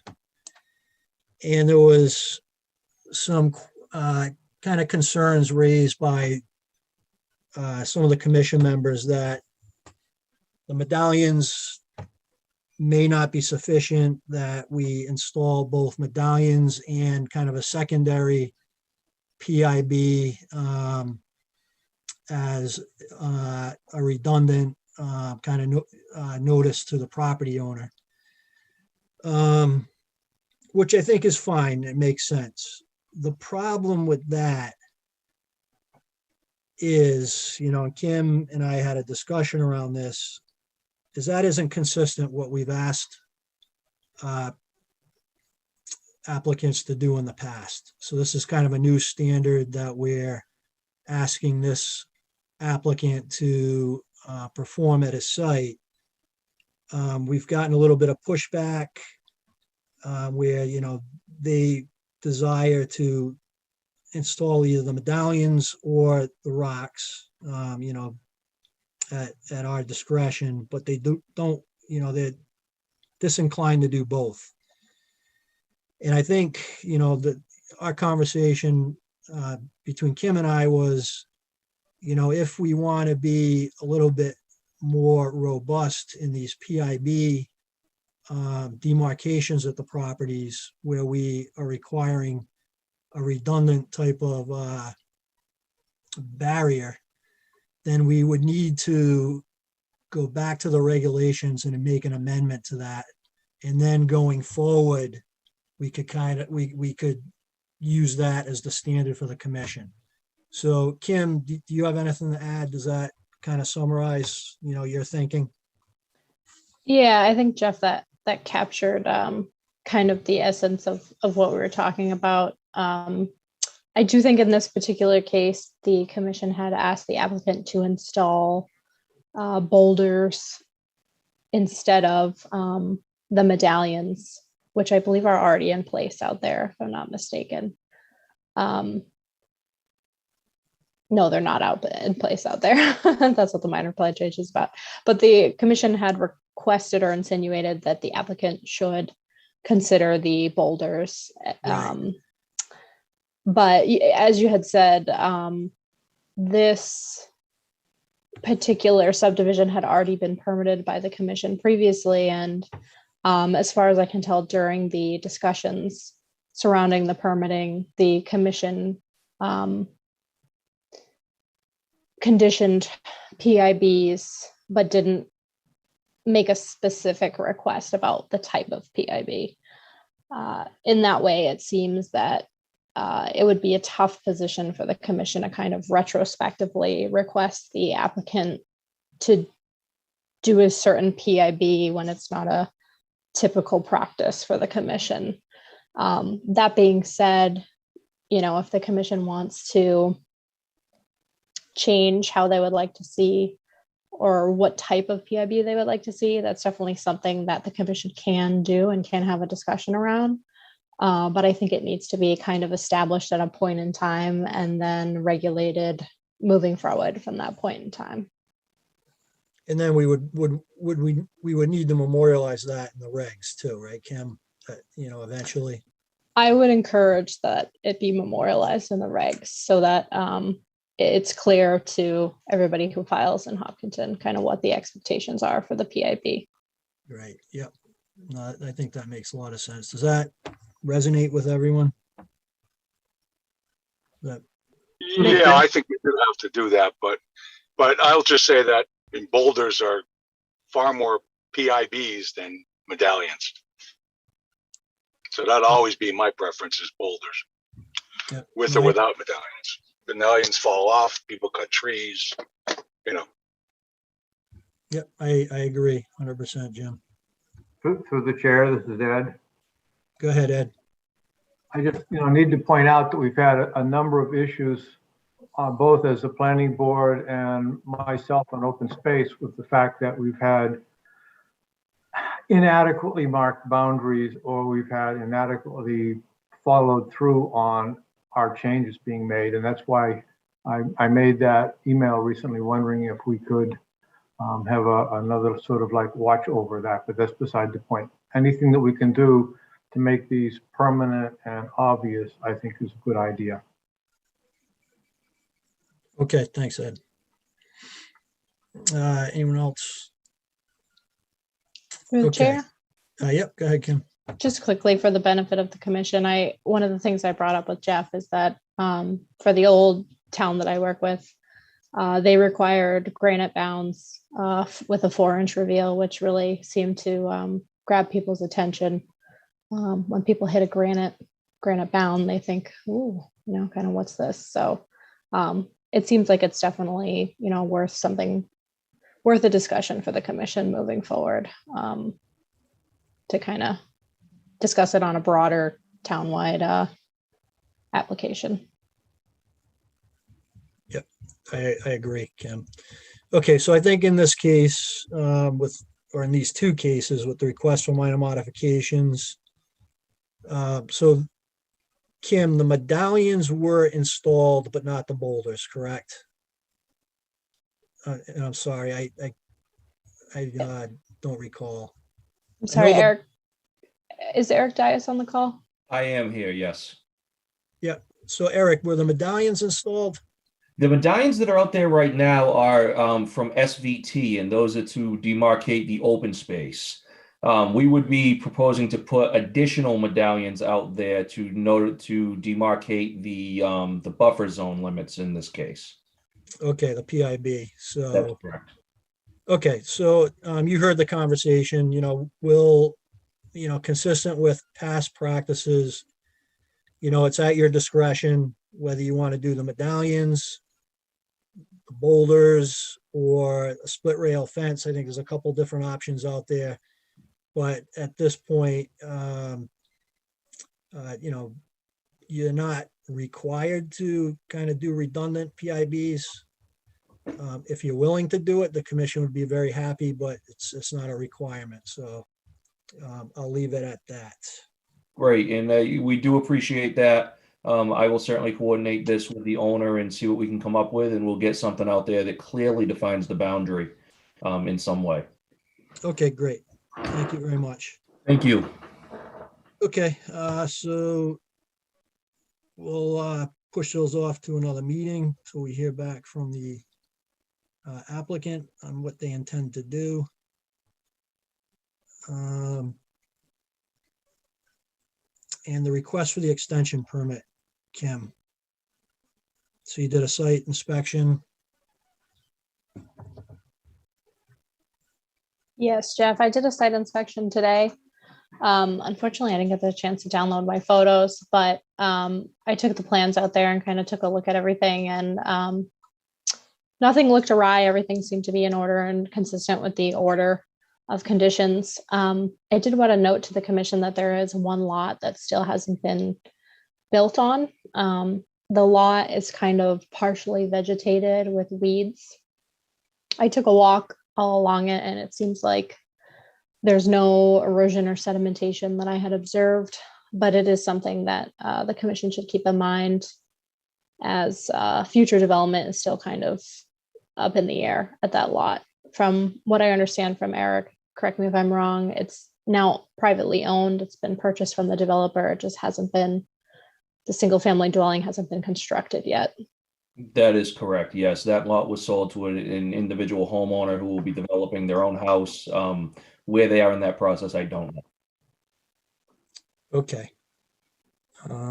So do you have the contact information, Mr. Diaz, so the commission can reach out to them just to make sure that they're keeping an eye on the site and it's stable? I can certainly get that information and provide it to Kim. One thing that I will note is that on the down gradient side of that lot, there is a bit of a vegetative buffer, and there is kind of probably buried in the vegetative buffer now an erosion control barrier. And my office is continuing to do biweekly erosion control inspections out there as well. Okay. So there is some oversight, but I will certainly see what I can do to get that contact information and pass it along. That'd be great. I mean, we just want to, and thank you for doing the site inspections and keeping us up to date on those. Sure. But since it is a new owner, we just want to make sure they're kind of in the fold on, what the expectations of the commission are regarding the stabilization.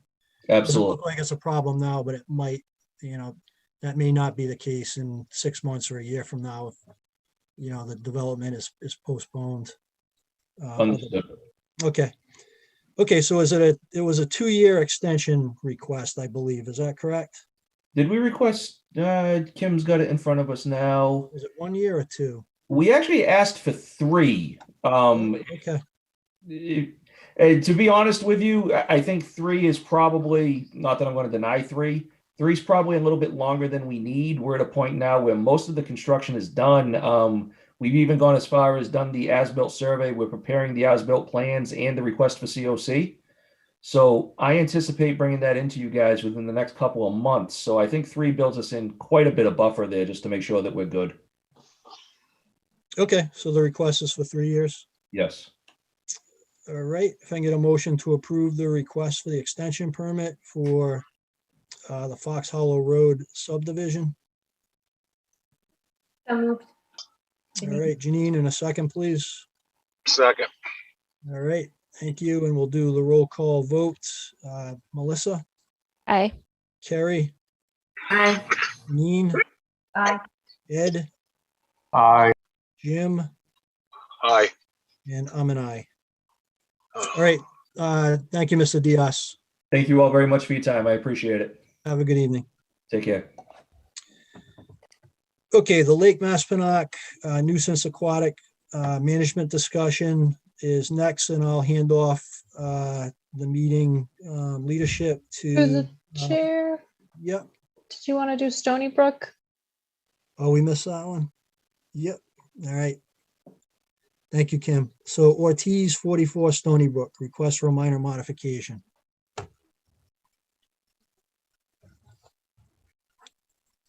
Do we have Mr. Ortiz on the line? Present, yes. Sorry about evening board members. Okay, good evening. John Granger is actually here too. Okay. So you want to give us a quick overview of what you'd like to do, please? You want me to jump in on this? Yes, please, John. Yeah, for the record, this is John Grenier with JM Grenier Associates. This is a lot that has an existing order of conditions through your commission.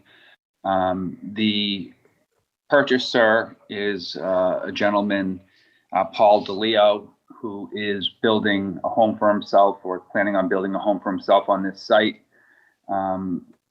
He has worked with Mr. Ortiz as well as his architect to ensure that the home he is constructing is within the parameters of the existing permit that is has an order of conditions. The one minor change that we are looking for is to relocate the septic tank and pump chamber that will discharge effluent into the septic leaching lines, which are on the side yard in the front. The purpose of this is he's looking to finish off a portion of the basement. This is a walkout at the rear portion of the site. So by locating the septic tank and the pump chamber at the rear portion, he can gravity feed the septic tank.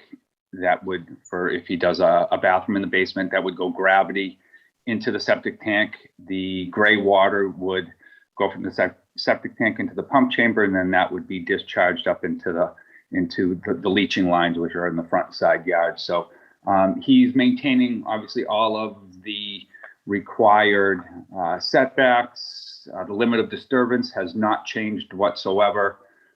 He's really worked within the parameters of the permit that exists for the site. So the purpose of this modification is just so that he can locate the septic tank and the pump chamber at the lower level so that he can gravity feed any basement bathroom that he may install for his new house. So with that, if anyone has questions or comments, we'd like to address them. So that was in what was originally proposed to be lawn area. Is that correct? Correct. Okay. So the leaching lines, none of that has changed. The only change is the location of the tank and the pump chamber from the front yard, which would be, located. Right. So when it's moved to the backyard, the pump chamber and the tank, that's in area that was lawn. Correct. Okay. And does the grading change at all back there associated with the No. relocation of those two units? No, it does not. Okay. Okay. So that change seems reasonable to me. And I think that would qualify as a Chair, yep, Carrie, go ahead. how are they going to access that septic tank for maintenance? It will have covers that come up to grade, so at lawn elevation. Yeah, they got the big honey truck that drives, right? Right. So they'll have to pull a hose around to the backyard and pump it out whenever they need to. Typically, it's not. I don't know, depending obviously how hard it's used, but probably every couple of years or so. Well, make sure there's no intention of having a truck go back there to maintain it. Oh no, it physically couldn't. There's no. They'd have to pull in obviously drive into the driveway and then pull a hose around back. Just want to make sure nobody in the future asked. Oh yeah. You know, No. like, oh, it's too hard to maintain it. Can we put in a driveway later? Blah blah blah blah blah. No, if they would have to be magicians to be able to do that. And otherwise, I have no problem with it, especially if you put it set back there. I think it makes it even less likely that they'll try to expand in that corner of the property. Yeah. Yeah. Okay. Okay. Other questions or comments from the commission? Through the chair, Yep, go ahead, Kim. Mr. Grenier or Mr. O'Hana's, as in conjunction with my email request for information for this minor modification, somebody also sent along a different kind of footprint renderings of different structures. I just want to make sure that the footprint of the home that was originally permitted is going to remain the same or smaller. It is. I apologize. I sent an attachment I shouldn't have. So that was just options we were going through during the pre-construction phase. But it's Okay. Okay. So if Perfect. the house footprint is going to change, you would have to come back before the commission, right? Just so you understand that. Understood. Okay, great. Okay, I think this is good. Kim, did you have any other comments or questions? Nope, I'm good. Okay.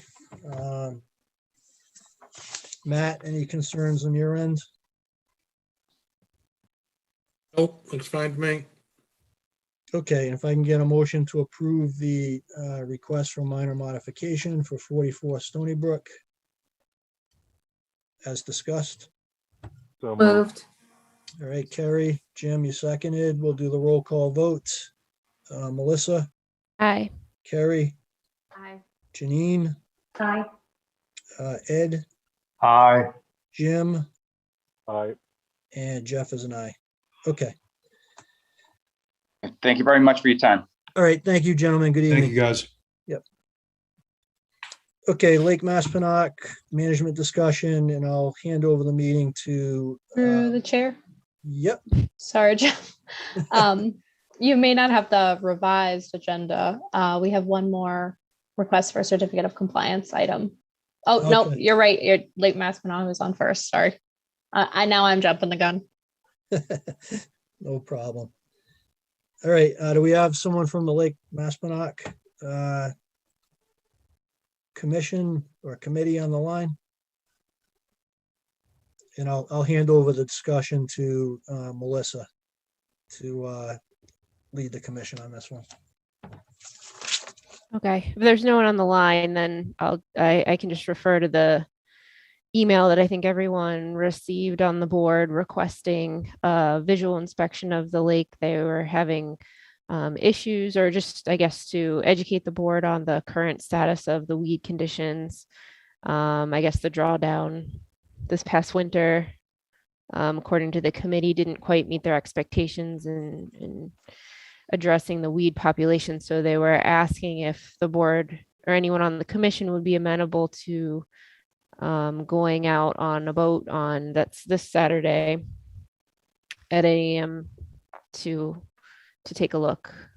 I'm interested. I would like to see firsthand. I think that would help understand what's going on. One thing, I don't know if there's no one here from the weed group, unless Jeff, you have any insight as to how long that boat ride would potentially take.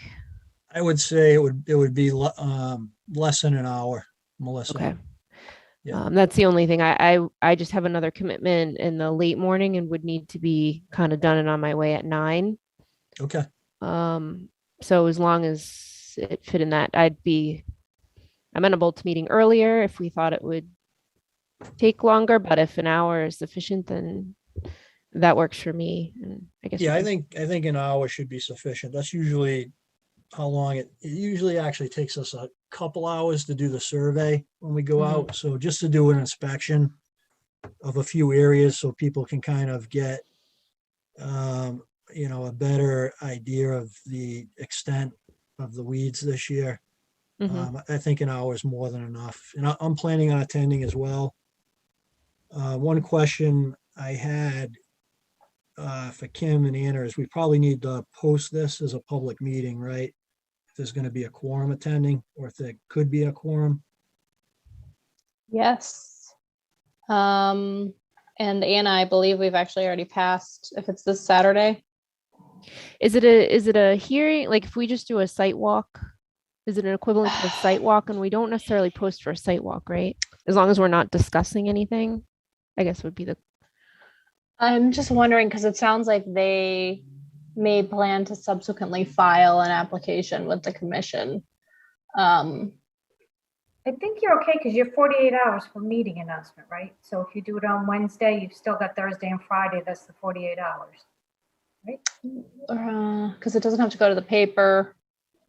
Yeah, we'd be okay to post. Yeah, it. okay. All Yeah, it right. doesn't have to be, we don't have to notify the paper, I don't think. Yeah. Right, Yeah, but typically if there's no, as long as no discussion is held, we don't typically tend to post site walks. right. We'll just have Oh. to stick to that. Agree not to discuss. Right. I personally would rather be safe than sorry. You know, we can take this discussion offline, if you guys, if Jeff, if you or Melissa, if you'd like to. But I kind of, in my past experiences, I usually erred on the side of better safe than sorry to post when there's going to be a quorum gathering. Yeah, yeah, okay. Yeah, let's, I think we should post. I know that we have done field trips in the past where as long as there's no discussion, you know, and we're only taking information in. But I just think it, you know, when we're doing the field trip and, you know, the committee members are kind of discussing the weeds, you know, the extent of them and things like that, it's tough not to ask questions, you know, like what are the primary weeds you're seeing and Right. you know, those types of things. So I think, you know, even though you can go into it saying, you know, there'll be no interaction, we're not going to ask questions, it's just human nature to ask questions. So you know, I somewhat agree that it is kind of, you know, it's better you know, to post it and rather than not to do that. So is anyone else planning on going on the commission? I'm out of town this weekend, so I won't be able to attend. I am planning to go if everything aligns correctly. I do need to know where we're meeting. So that was in the email, Ed. It was, I believe, on Oakhurst Road. I forget the exact address. Okay, I'll check the email. But at Mr. Baldiga's house, it's in the email. If you don't find it, just shoot me an email and I'll get it for you. Yep, absolutely. Okay. So we're thinking we'll do it when we can provide in at least 2 weeks.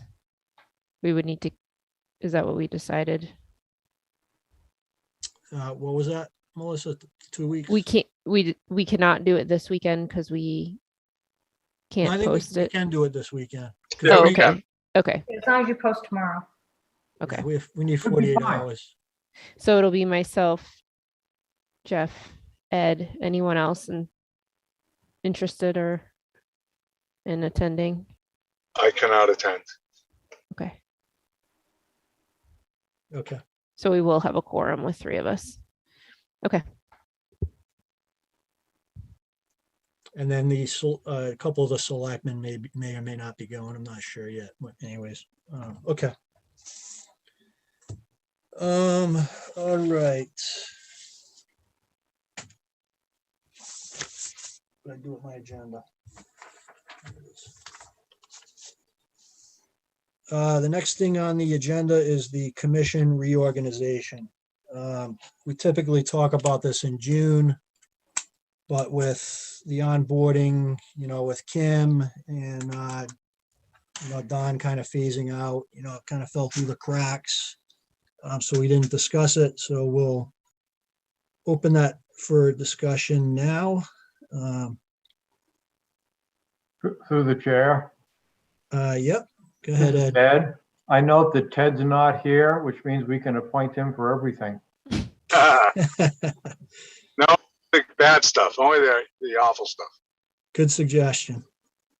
But first off, you know, let me just ask, Kim, Carrie, you know, any interest? Well, Jeff, as your administrator, I cannot appoint myself. I meant Carrie and, Melissa. Sorry, Kim. It's getting late. So, I'd be happy to appoint you as chair again, Jeff. And I would be more than happy to second that if she did. And that's what I. Okay. All right. So I make a motion that Jeff, I'm happy to do it. You know, I'm always willing to let, you know, other folks step up if there's interest, you know, but I'm happy to do it. So, I nominate Jeff then for another year at chair. Second. and then you just need to do the vote, Melissa. All right, then I will start with Ed. Aye. Jim. Aye. Carrie. Aye. Janine. Aye. And did I get everybody? I think I did. Yeah, Jeff can't vote, right? Jeff can't vote. Yeah, so I'll abstain. Okay. It's official. All right, and then Melissa, Carrie, do you want to continue as vice chairs?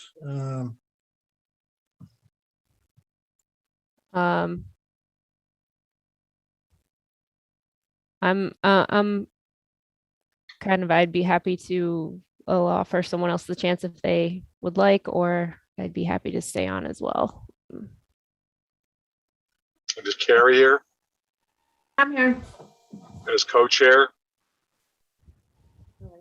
Yeah, I'm fine with it too. Same thing. If anybody wants to step up, you're more than welcome, but I like the So- co-vice chair thing. It works. Yeah, so I'll nominate Melissa and Carrie as co-vice chairs. Second. All right, and we'll do the roll call vote. So Janine, Aye. Jim, Aye. Ed, Aye. and Jeff is an aye, and Carrie and Melissa will abstain. Okay. There were no public forum requests, correct, Kim? That is correct. But we still do need to do the COC for 14 West Yeah. Main Street. Yep, okay, so I don't have the revised agenda. So that was, okay, so Balchandra, 14 West Main Street, request for certificate of compliance. So did you get a chance to look at the site, Kim, you or Matt? The chairs, Matt. I went out and looked. Everything looked stable. Everything looked the way it was supposed to be. Boulders are in for the PIB, so no issues. Okay, so if I can get a motion to issue the certificate of compliance So moved. and a second, please, Second. and we'll do the roll call vote. Melissa, Aye. Carrie, Aye. Janine, Aye. Ed, Aye. Jim, Aye. and I'm an aye. Through the chair. Yep. Could Go we ahead, Anna. authorize signature pages for both 14 West Main Street COC and the Fox Hollow extension permit, please? We can, yep. Do those have to be issued within 21 days though, Anna? I'm just curious. They do not, but we're trying to just keep ahead of everything and just keep everything moving. Got it, okay. Please, thank you.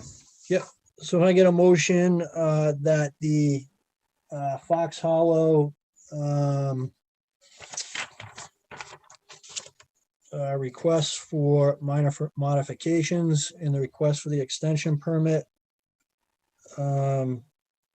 as well as the certificate of compliance just discussed, be issued in the form, or be issued by Kim Sear McCauley and authorized to sign on behalf of the commission members present.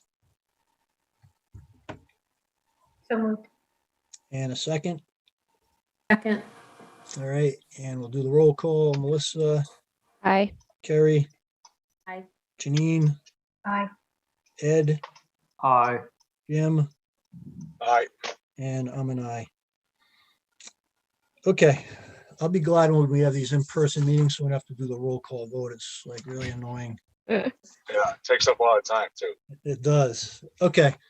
All right, so we have to, as a commission, move into executive session right now. So I'm gonna have to ask folks from the public and HCAM to drop off at this point. And we'll give you a minute or so to do that. Through the chair, do you want to just move through the executive session language and then have the commission vote to enter the executive session? Yes, yeah. So I Okay. move that the commission enter into executive session pursuant to the Massachusetts General Laws, Chapter 30A, Section 21A3, for the purpose of discussing strategy with regards to the following litigation matters, discussion of which in an open meeting may have a detrimental effect on the commission's litigating position.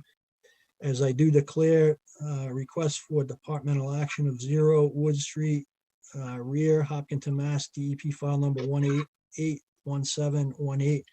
The commission will not return to open session. So can I have that motion, please? I'll make that motion. And the second. Second, this is Ed. And we'll do the roll call. Melissa, Aye. Harry, Aye. Janine, Aye. Ed, Aye. Jim, All right. and Jeff is an aye. Okay, so Mr. Hamilton, if you can drop off, please, with HCAM.